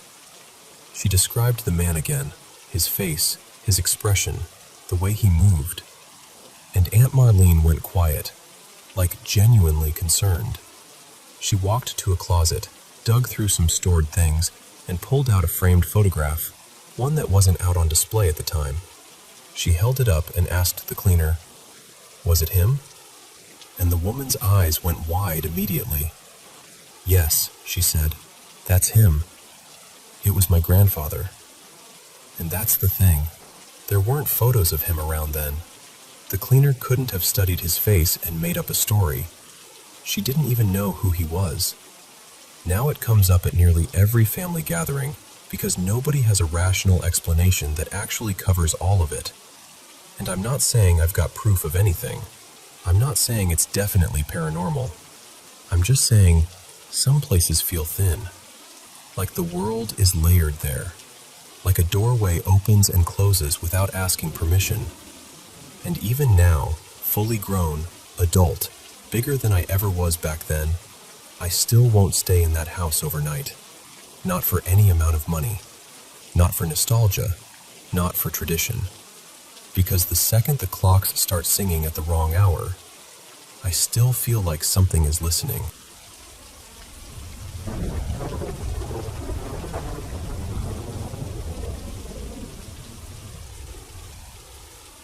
Hey, so I don't tell this story to many people because I already know how it sounds. But it happened, and I still remember it like it's stitched into me. When I was 9, my mom and I moved into this weathered little house in a sleepy old mining town. It was just the two of us. Well, 3, if you count my cat Mabel. She was this chunky little tabby who acted like she owned every room the second we walked in. That first year, I couldn't sleep in my own bedroom. I'd try, but the minute the lights went out, My skin would prickle like it was leaning in too close. Mom didn't get impatient with me. She'd tuck me in, leave my door cracked open, and place Mabel right beside me like a furry little bodyguard. It worked, for maybe a week. One morning I woke up and my door was shut, fully shut, and Mabel was between me and the handle, low to the ground, staring like she was guarding it. When I tried to step around her, she blocked me. She actually blocked me, like a person would. I had to scoop her up and move her just to get out. It was such a small thing, but it felt wrong. Like someone had come into my room and decided how the morning would go. I walked out to Mom, ready to ask why my door had been closed. She looked at me, just froze for a second, and then she grabbed her phone. She didn't say, "What happened?" or "Did you do this?" She just took a photo of my neck and turned the screen toward me. There were marks, red, angry bruises shaped like hands. And they weren't kid hands. They were too big, too wide, too certain. I remember my stomach dropping so hard it felt like I'd swallowed a stone. From that day on, I slept in Mom's room. And then she started telling me things she hadn't wanted to say out loud before, like she was trying to protect me from it by keeping it unspoken. She said there were nights she'd check on me and I'd be sitting straight up in bed, eyes open, staring forward, mumbling nonsense. But I wouldn't respond because I wasn't really awake. Other nights, she'd wake up to the sound of me thumping my bed against the wall over and over, like I was trying to shove it into the corner. She tried to wake me on those nights. She said sometimes she couldn't, not properly, like I was locked behind my own eyes. This went on for months, and the bruises started showing up in new places. Hand-shaped bruises on my arms, long scratches along my ribs, little marks that looked like I'd been grabbed and held. Mom was exhausted and scared in a way I'd never seen before. Eventually, she stopped trying to explain it away and called in people, mediums, spiritual guides, anyone who might make sense of what was happening. The night they came, the house felt heavy, like the air had thickened. I was sitting alone in the living room with Mabel. It was dark except for moonlight pouring in through our big sliding glass door. The curtains were open because Mom liked the light. She said it made the room feel less closed in. I remember glancing toward the glass because I felt watched, like that instinct you get when someone's staring at the back of your head. And there it was. A face. A man's face, pale and faded, pressed against the glass from the outside. Not like a reflection. Not like a trick of light. It looked flattened, as if the glass was the only thing stopping him from coming through. I didn't scream right away. I think my brain didn't know what to do with it. And then Mabel made this sound, this low, rough warning I'd never heard from her. And I ran. I ran straight to Mom and the guides and spilled it all out, shaking so hard I could barely breathe. They said our house sat on land that used to be an apple orchard, long before it was a neighborhood, before the town was what it became. They believed the spirit I saw belonged to a man who once owned that orchard. They also said he'd hurt people when he was alive, women and girls. They didn't go into details, but they didn't have to. The way Mom's hands clenched told me enough. And they believed he was focusing on me because I was in his space, on his land. They mentioned, too, that there were other spirits lingering. Someone young, a mother who'd worked the orchard, and her little girl. Like they'd been trapped there, too, held under something cruel that wouldn't let them go. That was the house. But the neighborhood had its own kind of wrongness. My best friend Lacey lived a street over. There was a shortcut through a small patch of forest, just a dirt path between trees. I'd walked it 100 times in daylight without thinking twice. One evening, around dusk, I was walking home and staring at my feet like kids do, half daydreaming. Then I got this sudden, sharp feeling, like a command in my body. Stop and look behind you. I didn't want to. Everything in me begged not to. But I turned, and I saw something standing back along the path. It looked half human, half animal, wrong in its shape, wrong in how still it was. The eyes were what got me most. They didn't look like animal eyes. They looked aware, watching, waiting. I ran so hard my lungs burned all the way home. I avoided that path after that, until one day Lacey wanted me over for dinner. We'd played at my house, and it got late. Walking around the long way felt impossible, so she convinced me. She didn't know everything I'd seen, not really, but she knew enough to understand why my voice shook when I said I didn't want to go. We took the shortcut anyway. Halfway through, the forest went dead quiet. Not peaceful quiet, wrong quiet, like the world had paused. Even our footsteps sounded too loud. Lacey stopped first. She stared off into the trees and her face changed, like the blood drained out of it. She didn't say much, just grabbed my hand and yanked me forward, and we ran until we burst into her backyard like we were being chased. Inside her house, she finally told me what she'd seen, and it was the same thing. The same shape, the same wrongness, the same eyes. Now, this part is the hardest to say. A few months later, my mom died in that house. I can't even fully explain the panic of that morning. It was early, barely light outside, and I was a 9-year-old kid with no idea what to do except call for help and hope someone arrived fast enough. While the ambulance was on the way, I ran to Lacey's house because I didn't know where else to go. I needed her mom. I needed an adult. I needed someone who could take over because I was drowning. I got to the entrance of the forest path and froze. There was a line of them, those human-animal figures, standing along the side of the trail like they were posted there. Not moving, not speaking, just watching me. I remember thinking, I don't have time for this. I don't have time to be scared. So I ran anyway. I sprinted down that path like my life depended on it, because in a way, it did. I didn't look left or right. I didn't stop. I just ran until I was pounding on Lacey's door. Her mom pulled me in, held me, and then handled the paramedics when they arrived. She did what I couldn't. There was nothing they could do for Mom. After that, my dad came, and I moved across the country. New schools, new rooms, a whole new life that didn't carry the smell of old wood and moonlit glass. Sometimes people ask why I never went back. Sometimes they laugh a little, like it's a creepy campfire story. And I get it. I really do. If someone told me this and I hadn't lived it, I might struggle too. But I'm Australian, and I grew up hearing that land holds memory, that some places carry stories whether we want to believe them or not.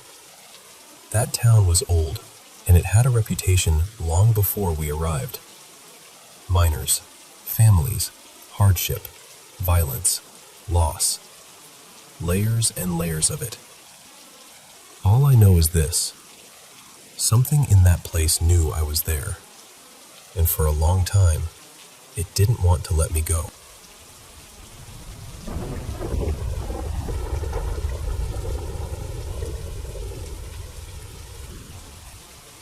So, this happened maybe 6 or 7 weeks ago, and I'm still not over how real it felt. It was my first, like truly my first, full sleep paralysis episode. I'd heard people talk about it, but I'd never experienced anything like that before. No scary movies, no creepy stories before bed, nothing. Just a normal night. I went to sleep around 11:40 p.m. Same routine as always. I remember feeling totally fine. No anxiety, no weird thoughts, nothing ominous. I fell asleep pretty quickly. And then, it's hard to explain unless you've been there, but I slipped into that half-awake, half-dream place. The kind where you feel like you're awake, but your brain is still floating in sleep. Out of nowhere, I got this intense feeling, like someone was staring at me. Not, I think someone's watching, but like this heavy, undeniable certainty that I was being watched right there. I remember thinking, okay, don't do this. Just go back to sleep. But then I heard sounds, right in my ears, like close, too close. It wasn't words exactly, more like whispery, sly little noises, like someone trying to get your attention without speaking clearly, kind of like a soft ps ps ps ps, and this scratchy sound. It felt personal, like it was happening inches from my head, like someone was right beside me making these secret, plodding noises. That's when I tried to snap fully awake. Except, I couldn't. I tried to open my eyes wider. Nothing changed. I tried to move my arm, my fingers, my legs. Nothing. Not even a twitch. My whole body was locked down like it had been turned off. And the fear hit so fast it was like getting shoved underwater. I could move my eyes though, so I looked around as much as I could, and that's when I saw it. This dark shape right up near my face. Not like a clear person, more like a black, blocky shadow. A heavy, dark aura hovering in the space where my face and the air should have been. And it felt like it was there, like it had weight, like it was occupying the room with me. And the noises kept going. I remember panicking, but the panic was trapped inside me. Like my mind was screaming, and my body was just dead still. My heart was pounding, and I couldn't even take a satisfying breath. And in that moment, out of pure instinct, like muscle memory from faith, I started saying Jesus' name. Not out loud, because I couldn't, but in my head, over and over.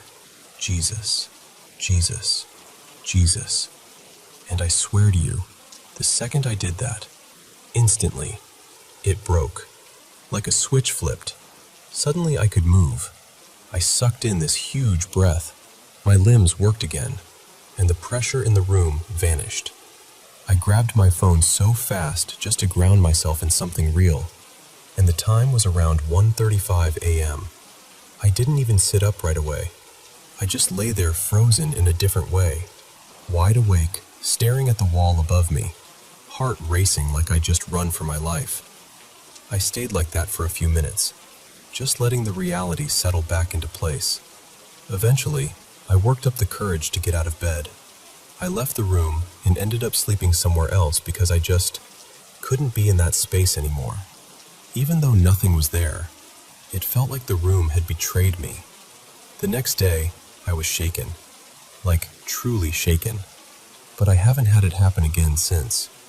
Afterward, I read up on sleep paralysis, and honestly, it matched the classic description almost perfectly. The paralysis, the feeling of a presence, the whispers or sounds right by the ear, and the shadowy dark figure close to the face or body.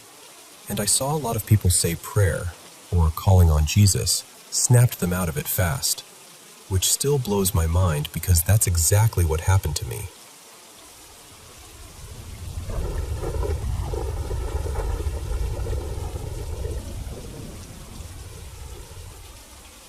So, this happened back in the early 2000s, when I was living in San Francisco with my boyfriend. His name was Dane, in this old, kind of grand but sad hotel that had been converted into apartments. The unit was weirdly designed. The bathroom wasn't tucked away like normal. It was raised up like a little platform right in the middle of the place. And underneath that elevated block were these rolled-out beds. People called them molly beds, like the old-school trundle style. At night, Dane and I would pull our bed out and line it up next to these big windows that looked straight into the building next door. One night, the moonlight was so bright it felt like a spotlight. Like the whole room was washed in silver. I remember waking up suddenly, just snapping awake. And at the exact same second, Dane jolted awake too. We didn't say anything at first. We just stared at each other in the glow, both of us wide-eyed, like, Did you feel that? I didn't see anything, but I got this vague, creeping feeling under my skin. Like when you realize you're alone in a room, but your body doesn't fully believe it. The next morning, Dane told me he'd had the most vivid nightmare. He said an old woman was standing over him. He described her in this very specific way, balding, with long, stringy white hair hanging down, and this angry, almost hateful look on her face. He said she leaned over him like she was trying to pull something out of him. His energy, his life, whatever you want to call it. Like she wanted to take it and keep it for herself. And the thing is, he didn't just sound freaked out. He sounded wiped out. He said when he woke up, he felt exhausted, like something had physically drained him. I thought it was disturbing, sure, but I've never been the type to go straight to ghost. So I kind of brushed it off, like, okay, intense dream. Plus, Dane was very Northern California. You know what I mean. Very, maybe the universe is speaking through my sleep. Very that. A couple months later, my mom came to visit. She slept in the other roll-out bed in the adjacent little space. Everything seemed normal, and then the next day, out of nowhere, we got into this huge, irrational blowout fight. The kind of fight that doesn't even make sense while it's happening. We almost never fought like that, and looking back, I honestly think hormones and menopause were probably stirring the pot hard. But still, she left abruptly, like packed up and gone. And then, we didn't talk for almost a year. And no, I never told her about Dane's nightmare. It wasn't the kind of thing I would have shared with my mom at that point in my life. Not in a million years. Okay, now fast forward about 15 years. My mom and I are talking one day, just reminiscing, laughing about my old living situations, dumb boyfriends, all that. And I casually bring up that San Francisco apartment, and she goes, "Oh my God, that place was haunted." I swear I laughed at first. Like, sure, Mom.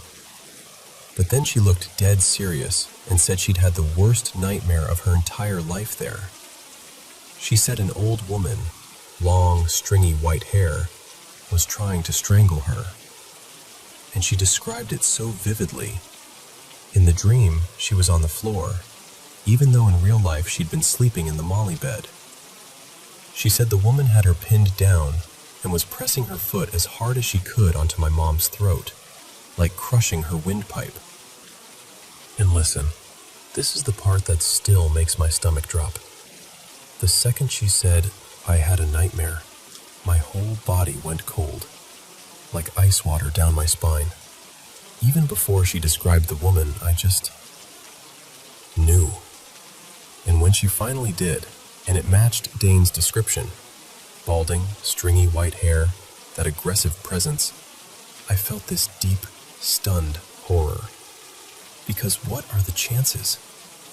Two people, years apart, never told each other, both dreaming the same terrifying figure in the same apartment? I still don't have an explanation. I'm not someone who jumps to paranormal conclusions. I'm really not. But I can't deny how specific and identical their descriptions were. And the only other off things I can remember from living there weren't dramatic. They were subtle, almost mundane. Like when I was alone in the apartment reading or just hanging out, I'd sometimes get this feeling like being in a dentist waiting room. You know that sensation where you can kind of tell people are looking at you, but it's not warm, not friendly, not hostile, just watching. And somehow it made the loneliness feel sharper. And I hated going down to the basement laundry room. I can't even explain why. I just dreaded it. Like my whole body would tense up before I even hit the stairs. So, yeah, I don't have a neat ending. No big revelation. Just this one place, this bright moonlight. Two separate nightmares that shouldn't match. and that cold certainty in my body the moment my mom started describing the same woman. Even now, when I think about it, I still get that chill.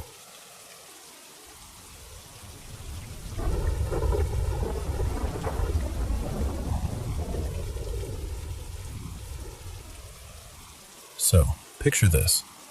Our fire investigation office was tucked inside an old fire station that had been shut down years earlier and folded into a newer house across town. The building itself was a real piece of history, built back in 1917. My grandma used to tell me that when she was a kid, she'd wait for the school bus right out front of that very station. Same sidewalk, same curb. That always made the place feel personal somehow, like it had roots in our family even before I ever worked there. And of course, with a building that old, there were stories. The biggest one was always the back steps. People swore someone died there, either a firefighter or maybe just a civilian. Nobody ever seemed sure about the details, but the rumor that stuck was that it happened after a poker game went bad. Back then, the old-timers practically lived at the station anyway. They didn't have those modern schedules. The way the older guys told it, they were working something like 5 or 6 straight 24-hour shifts, with only one Kelly day off each week. So yeah, whatever people did at home to pass the time, eating, sleeping, playing cards, they did it there. So the place had a reputation. Haunted was the word everyone used, half joking, but not completely. Eventually, our department added a brand new wing onto the original structure. More offices, a big meeting room, and an interview room. The addition connected to the old building right near those back steps everyone talked about. Before that expansion, the weird stuff was mostly small, easy to shrug off things. The basement door would unlatch and crack open by itself sometimes, or you'd set something down in the kitchen and turn around and it'd be somewhere else a minute later. And it wasn't like that door was loose. It had a simple hook and eye latch that should have stayed put. Nothing that made you run out screaming, just enough to make you pause. Once we moved into the new section, the old side was mostly kitchen and storage. Every now and then, someone would still use the original front door, especially if a car was parked where the old engine bay doors used to be. But that part of the building felt like it was slowly becoming a forgotten corner. Then came the night that did it for me. It was an evening shift, quiet, the kind of shift where the air feels like it's holding its breath. My partner, Marty, and I were working. I was sitting at the desk in the new lobby area, and from where I was, I could see up into the old section. The lights were on up there, firehouse habit, you know? In our city, the lights stayed on in the common areas pretty much all the time. I remember hearing the old front door open. Then it shut. Right after that, I heard someone whistling. Not a faint little noise either, clear as day. Like a person walking around, killing time, just casually whistling some tune they'd been carrying in their head all day. And I didn't even get nervous at first. I just thought, oh, Marty's back. Maybe he stepped out and came in through the old door. No big deal. So I waited to see him come around the corner. But he didn't. The whistling kept going. Steady. Almost relaxed. After a couple minutes, I started thinking, why is he still up there? And then another thought hit me. Who whistles like that while they're on the phone? It didn't sound like someone talking to anybody. It sounded like someone alone. Finally, I got tired of guessing. I stood up and started walking toward the old section, heading up those steps, the same steps that used to lead out the back. And the moment my boot touched the top step, the whistling stopped. Just dead stopped, like somebody had reached over and flipped a switch. Nothing. So I kept walking, slower now, toward the room where the old front door opened. When I got there, it was empty. No one. Not in the hallway, not tucked into the kitchen, nowhere to step out from behind. I checked the front door. Still deadbolted. And that's the moment my stomach dropped, because I know what I heard. That door opened. That door closed. Someone was whistling. and now there was absolutely nobody there who could have done it. I didn't investigate further. I didn't check one more room. I didn't stand there trying to be brave. I turned around and quick walked back down into the new section like my life depended on it. I grabbed my radio, my notepad, my truck keys, hands moving fast like my brain was trying to outrun what just happened. I walked out the new front door, locked it up, got in my truck, and only then did I call Marty. When he answered, I asked him where he was, and he goes, real casual, "Had to run home for a minute." Home was about half an hour away. I just sat there gripping the steering wheel and told him, "Yeah, I'm heading home too." After that night, things didn't get dramatic. No apparitions, no shadows lunging at you, nothing like that. But the small stuff picked up again. Things falling off shelves when nobody was near them, that basement latch clicking open, that same slow creak of the door giving way. But we never heard the whistling again. And from that day forward, any time I had to stop by the office in the dead hours, 2, 3, 4 in the morning, to drop off samples or pull something off the computer, I didn't hang around. I did what I came to do, and I left. No wandering, no extra trips, and I never looked up those steps into the old section again. Nothing ever happened in the new addition. Not once. It was almost like whatever was tied to that place, whatever history had soaked into those old walls, it just wouldn't cross over into the newer part of the building. And honestly, I was perfectly fine with that, because even though nothing about it felt evil, from that night on, anytime I had to go anywhere near that old section, I got that same tight, uneasy feeling, like I was somewhere I wasn't invited, and something up there knew it.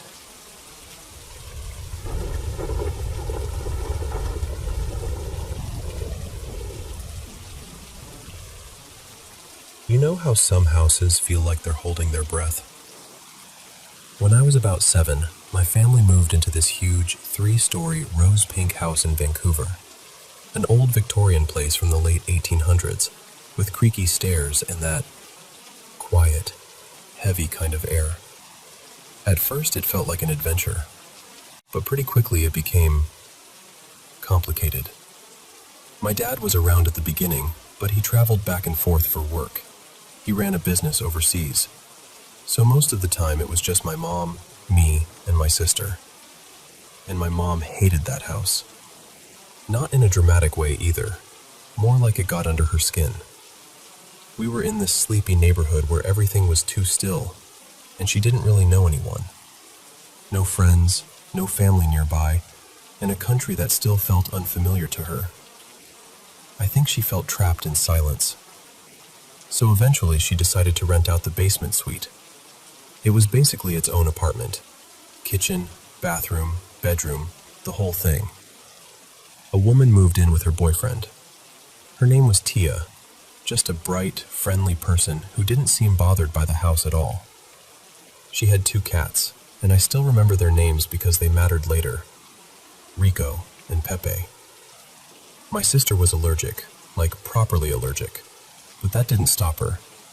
She played with those cats constantly, brushing them, feeding them, pretending they were royalty. And honestly, those cats made the house feel warmer, like something living and good had finally settled into it. A few years passed, and my family moved back overseas for a while to be closer to my dad.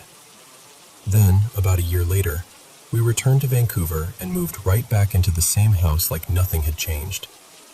Same stairs, same quiet. Same basement tenants, same cats. And then one day, Pepe was hit by a car. It happened so suddenly. One minute he was part of our daily life, and the next he was just gone. My sister and I were wrecked. It sounds dramatic, but when you grow up alongside a pet, especially one you've sort of claimed as your own, losing them feels like losing a little piece of your childhood. Not long after that, we moved to a smaller house in a busier area. Better schools, more people, less of that eerie quiet. And a few weeks later, Tia moved out too.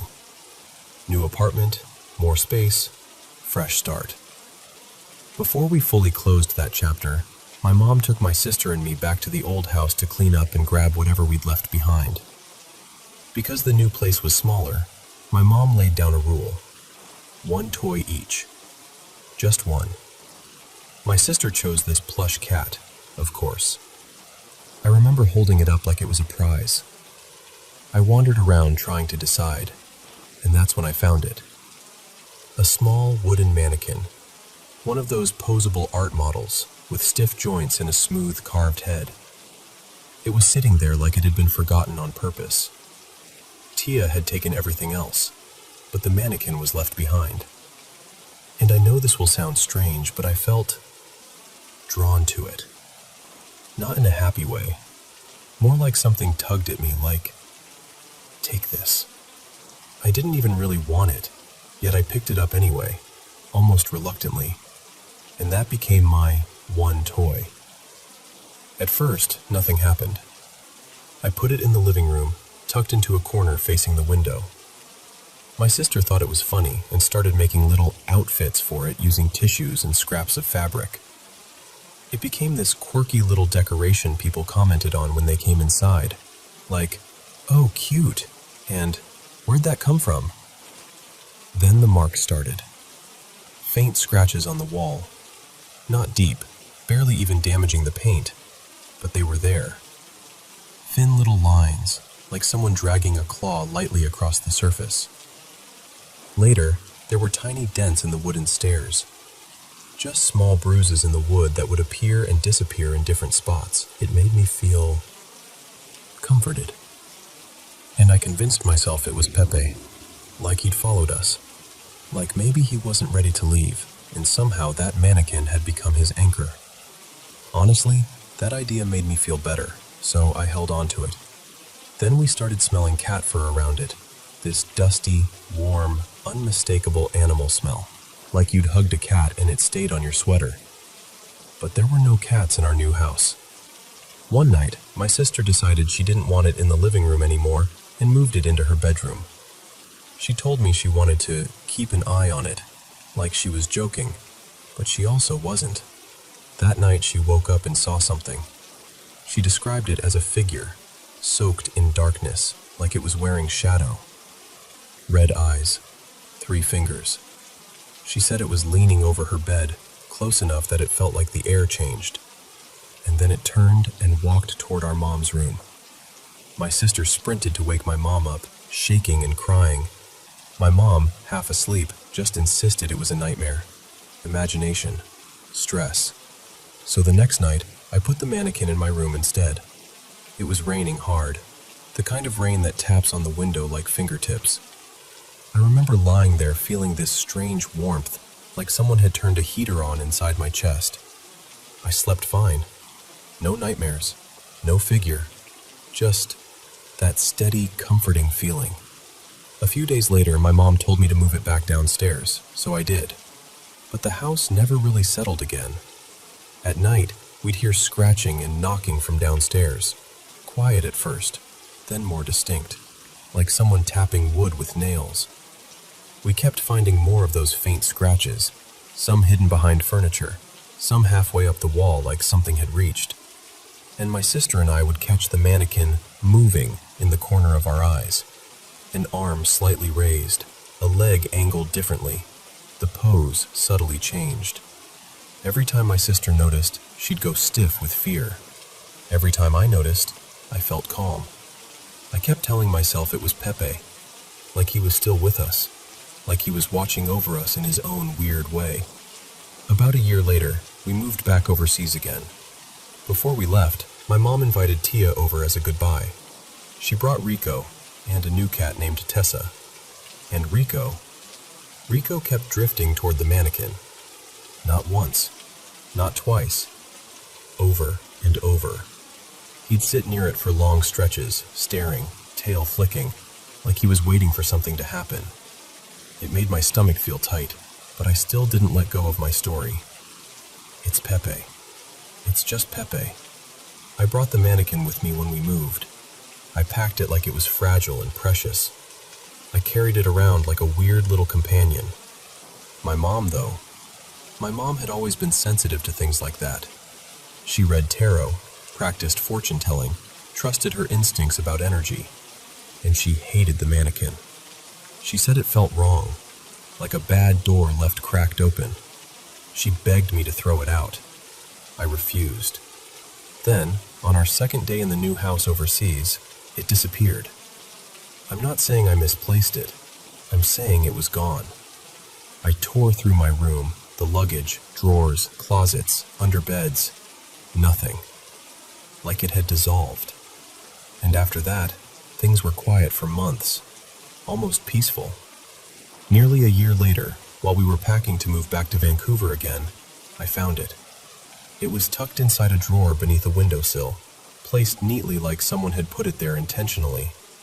When I picked it up, I felt this sudden pulse shoot through me, like a shock, but not painful, just strong, immediate, familiar. And even though every part of me felt reluctant, I brought it back to Canada again. When we arrived, my mom refused to let it sit in the living room, so my sister and I made this bargain. We'd each spend one night with it in our rooms and then decide what to do. My sister went first. That was it for me. That same day, I took the mannequin and shoved it into a storage closet in the basement. I did everything I knew how to do. Burned incense, used oils, put out crystals, tried to cleanse the air like my mom taught me. I didn't want to fight it. I just wanted it contained, quiet, gone. And for a while, it worked. Life moved on. School, friends, routines. Every once in a while, I'd check the closet like you'd check a locked door. And it stayed there. For 2 years, nothing dramatic happened. Then my sister and I got into private school in New York, and we prepared to move again. On the day I went downstairs to grab the mannequin, because part of me still felt weirdly responsible for it, I opened the closet. It was empty. No mannequin. No dust outline. Nothing shoved behind boxes. Just gone. Like it had decided it was done with me. I never saw it again. Now I live in New York, and I'm doing fine. My family doesn't talk about it, not really. Like we all silently agreed it belonged to a different life. But sometimes, usually late at night, when the city is quieter than it should be, I think about that mannequin. About the scratches and the dents and that cat fur smell that shouldn't have existed. About my sister's red-eyed figure. About Rico staring like he recognized something. And I get chills every single time. Because I still don't know what it was. I want to believe it was Pepe, but if I'm being honest with you, I'm not sure it ever was.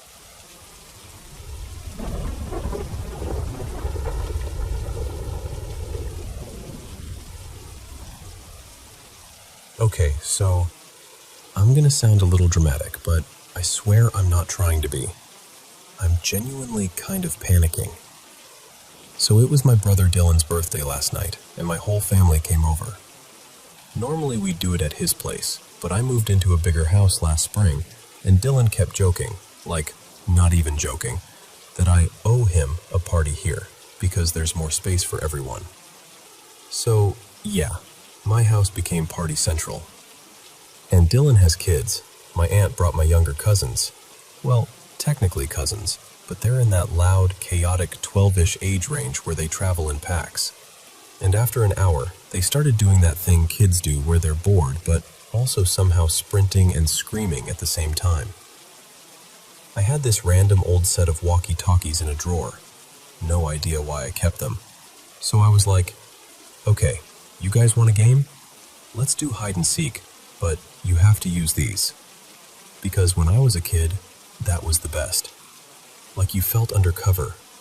Agent vibes. So the kids are running around with them all night, whispering into them, giggling, playing spy, whatever. Everything's normal, cute even. Then after cake, my niece comes up to me and goes, "Auntie, the walkie-talkies are broken." And I'm like, "Yeah, Honestly, they probably are. Because these things are ancient. I think my ex, Mara, left them behind when we split up a couple years ago, and I just shoved them in a drawer and never dealt with them. You know when something is so small you don't throw it out, but you also don't want to think about it? That. So I take them from my niece and I'm messing with the buttons, and I realize one of them is missing. Like it was a set of 5, and I can only find 4 on the kitchen counter. And while I'm standing there holding one, it starts picking up a transmission. At first I'm like, oh, one of the kids still has the other one. Because obviously. But then the sound changes, and it's not talking, it's beeping. Like this slow, deliberate, beep, beep, beep pattern. And I don't know why, but my stomach kind of dropped. Because it sounded like Morse code. And then it hits me that it's doing SOS. So I'm standing in my kitchen, holding this dusty walkie-talkie, and I'm listening to SOS. SOS. SOS. I call my parents over, like, okay, tell me I'm imagining this. And my dad, he used to do logistics and long-haul stuff back in the day, always had radios around. He listens for maybe 10 seconds and goes, that's definitely SOS. Which is already terrifying, right? But then he goes, wait, hold on. Do you hear that? And I'm like, hear what? And he points out something I somehow didn't notice at first. There's talking under the beeps. Like background noise. People. A room. Movement. So now I'm thinking, okay, so someone is sending SOS, and they're in a crowded place? Like a store? A street? A party? And that's weird enough on its own. But then we listen closer. Like, really close. And I'm not kidding. We realize the background noise sounds exactly like our background noise. Like, the party. We could tell because we'd hear a laugh in the walkie-talkie, and then, like a second earlier, we'd heard that same laugh in the living room. We'd hear someone say, oh my God, stop, in the walkie-talkie, and we'd already heard it in real life, just barely before. It's like the walkie-talkie was replaying my house back to me, inside my house, at my brother's birthday party. So at that point I'm like, okay, someone's messing with me. It has to be one of the kids being creepy, or Dylan being annoying, or, honestly, somebody found a way to make it echo. I don't know. I'm trying to keep it light because I do not want to freak everyone out. So I just shut them off, and then, once the house is finally quiet, I turn them back on, just to prove to myself it was nothing. And it starts again. SOS. Same rhythm, same channel, same weird, faint background audio. Except now, there's no party. It's just my house. And I can't figure out where it's coming from because the missing walkie-talkie is still missing.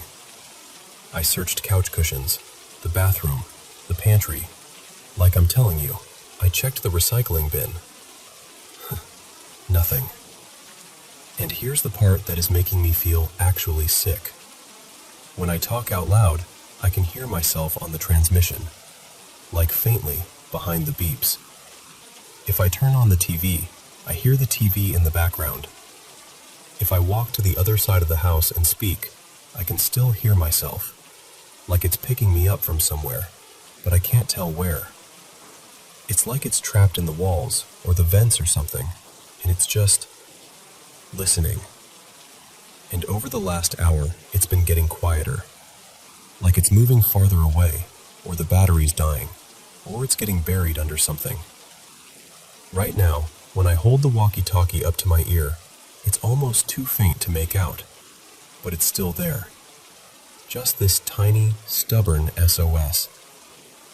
And I'm sitting here in my own house, feeling like I'm being watched by a toy from a drawer. So yeah, that's where I'm at. I don't know if this is some normal radio interference thing, or if one of the kids hid it somewhere and it's bouncing through vents, or if I'm about to find something I really don't want to find. But I am officially freaked out. Like, what would you do right now? Because I'm honestly staring at my hallway like it's gonna blink at me.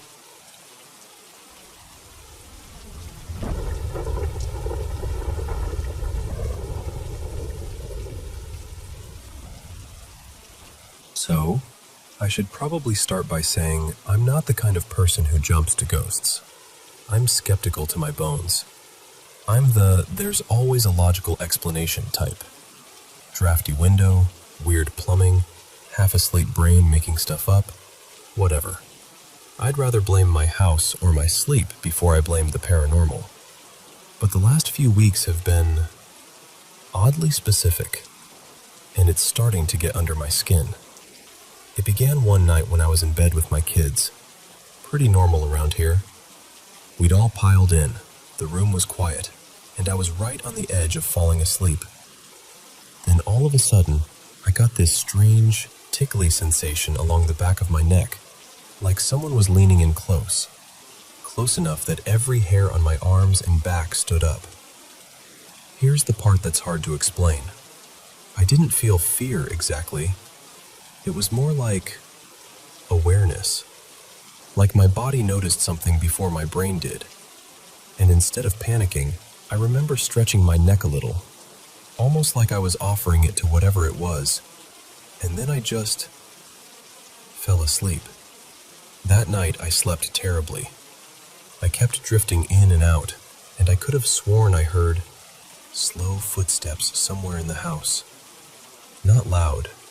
Not stomping, just the steady, casual sound of someone walking around like they belonged there. Then sometime around 3-something in the morning, I woke up to the distinct smell of food cooking, like something warm and buttery, the kind of smell that makes you think, oh, someone's in the kitchen. I laid there, fully awake now, trying to work through the obvious stuff. Did I leave a burner on? Did something fall onto the stove? Am I dreaming? But the smell was strong. Strong enough that I finally got up and checked. Nothing. The stove was off. No heat, no pan, no food. And the weirdest part? The smell didn't seem to be anywhere else in the house. It wasn't drifting down the hall or lingering in the living room. It was like it existed for me in that moment. And then didn't. I got back into bed, still unsettled, trying to shake it off. And then I heard what sounded like my son's bedroom door closing. Not a creak, not a gentle nudge. A firm, unmistakable click of a door being shut. Except, my son was in bed with me. I sat straight up, heart thumping, and went to check. His door was still open. Everything looked normal. The whole house had that sleeping, unmoving feeling. So I stood there for a second, embarrassed at myself, and told myself the same thing I always do. You were half asleep. Your brain is playing tricks. Let it go. And I really did. Until a few days later. It was early morning, around 6-ish, and once again my kids were all in bed with me. We were just waking up, that soft, groggy time when everyone's still warm and half-tangled in blankets. That's when I heard it.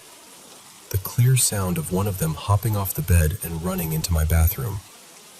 I even turned my head automatically, expecting to see a little shape darting away. But all 3 kids were still right there, right beside me. No one had moved. And in that exact moment, like the timing was too perfect to ignore, my 4-year-old, Lila, suddenly popped upright and said, clear as day, "Mom, I just saw little Lila." I remember blinking at her because I didn't even know what that meant. And she goes, "She was standing by the bed watching us sleep, and when I tried to grab her, she ran away." My stomach dropped. I asked her what little Lila looked like, and she told me she looked like her, but smaller, like a toddler version.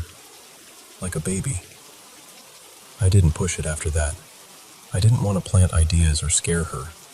And honestly, I still didn't feel that heavy, dread-filled, haunted house feeling people talk about. Nothing like that. Just this creeping sensation that something was off.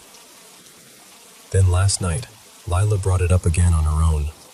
She said, "Little Lila was trying to talk to me, but I didn't answer because I was trying to sleep." And then she added, really casually, she wanted to get in bed with us, but there wasn't room. I felt my skin go cold.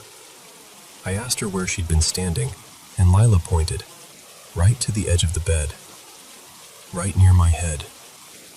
And that was the moment my skepticism started to crack.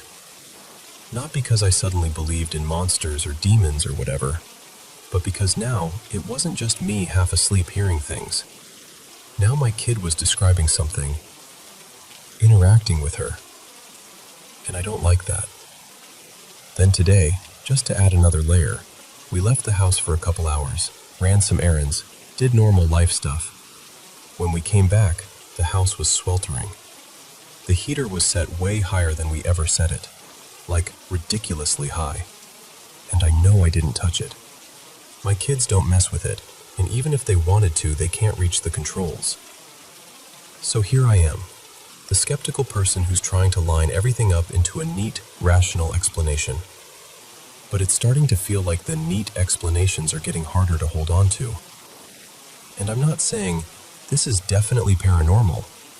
I'm saying, I don't know what it is, but I know what it feels like. Like something is quietly testing the edges of my home. Like it's comfortable. Like it wants attention. Like it's getting bolder because we keep trying to shrug it off. And maybe it's nothing.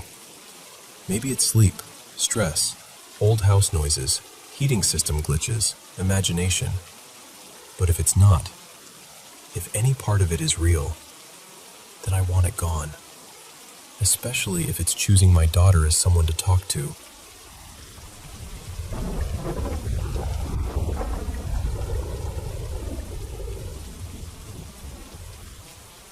So, this happened back in January 2025, and I still get that prickly, goosebump feeling when I think about it. That night, my mom and I were in the living room, doing what we always did when we found a show we loved. Curled up, totally hooked on this dramatic telenovela. We kept saying, "Okay, one more episode." And suddenly it was after midnight, creeping toward 1 a.m. before we finally decided we should sleep. I went to my room as quietly as I could. My little girl was asleep earlier that week in my bed, and my dog was right there too, my sweet boy Sammy, tucked in like he owned the place. I remember trying not to make the mattress bounce while I pulled up my blanket and slid in beside them. I had barely settled, like I wasn't even fully asleep, more like that foggy space where your eyes are heavy, but your mind is still kind of listening. And then I heard my bedroom door open. Clear as day, I heard my sister's voice, urgent and shaky, calling my name like something was wrong. The tone was pure panic, like she was trying to warn me. Instantly, my heart kicked up, and before I could even speak, something yanked my left arm, hard. Not a gentle tug, a real pull that jolted me upright. I snapped my eyes open, and I was sitting there in this half-upright position, and I could still feel the pressure on my arm, like fingers had just let go. And then Sammy, he started growling. Not his normal, someone's at the door growl either. This was low, deep, warning. He was staring at the doorway like he could see something standing there. His whole body was stiff. He kept that growl going for a long time, long enough that I started watching the door too, afraid to even blink, because the room looked empty, but he was reacting like it wasn't. Eventually, I don't even know how, I fell asleep again. I didn't tell my mom the next morning. I think part of me wanted to pretend it didn't happen. Like if I didn't say it out loud, it wouldn't be real. But then the next night, it happened again. We stayed up late again, still glued to that show, and this time we didn't turn in until around 2 a.m. I went back to my room, but that night my daughter was sleeping in her own bed. It was just me and Sammy. I remember getting under the blanket and lying face down, exhausted. Sammy was asleep near the headboard, curled up in his little spot. I looked over at him, felt a little calmer, and closed my eyes. And I swear to you, not even 10 seconds went by. My bedroom door opened. This time, it sounded like my mom. She was calling my sister's name, frantic, rushing closer like something terrible had happened. I could hear her voice moving toward the bed. And then, this is the part that makes my stomach turn. Even her voice started to sound wrong. Like it stretched and warped, like a recording slowing down, almost distorted. And then I felt it. Something grabbed my sheet and tugged it, and at the same time something clamped around my foot and lifted it. I froze, like my whole body locked up instantly. My heart was pounding so hard I could hear it in my ears. I couldn't even scream at first because I felt too shocked, too trapped inside my own skin. Behind me, Sammy erupted into growling again. Angry, protective, like he wanted to lunge but didn't know what he was dealing with. I forced myself to move, and the second I reacted, this icy cold sensation washed over my foot, like something had just been holding it. The sheet had been pulled halfway up my calf. Sammy kept growling, and the room looked completely empty. But I knew something had been there. The next day, my mom told me she'd been having horrible nightmares both nights. Really dark, disturbing ones. And that's when I finally told her everything. The voices, the door, the pulling, the grabbing, all of it. She got really quiet, and then she said something that made my skin crawl even more. She said she thought it might have been something evil. So we did the only thing we knew to do. For 21 nights, we prayed Psalm 91 before bed. Every single night, no skipping.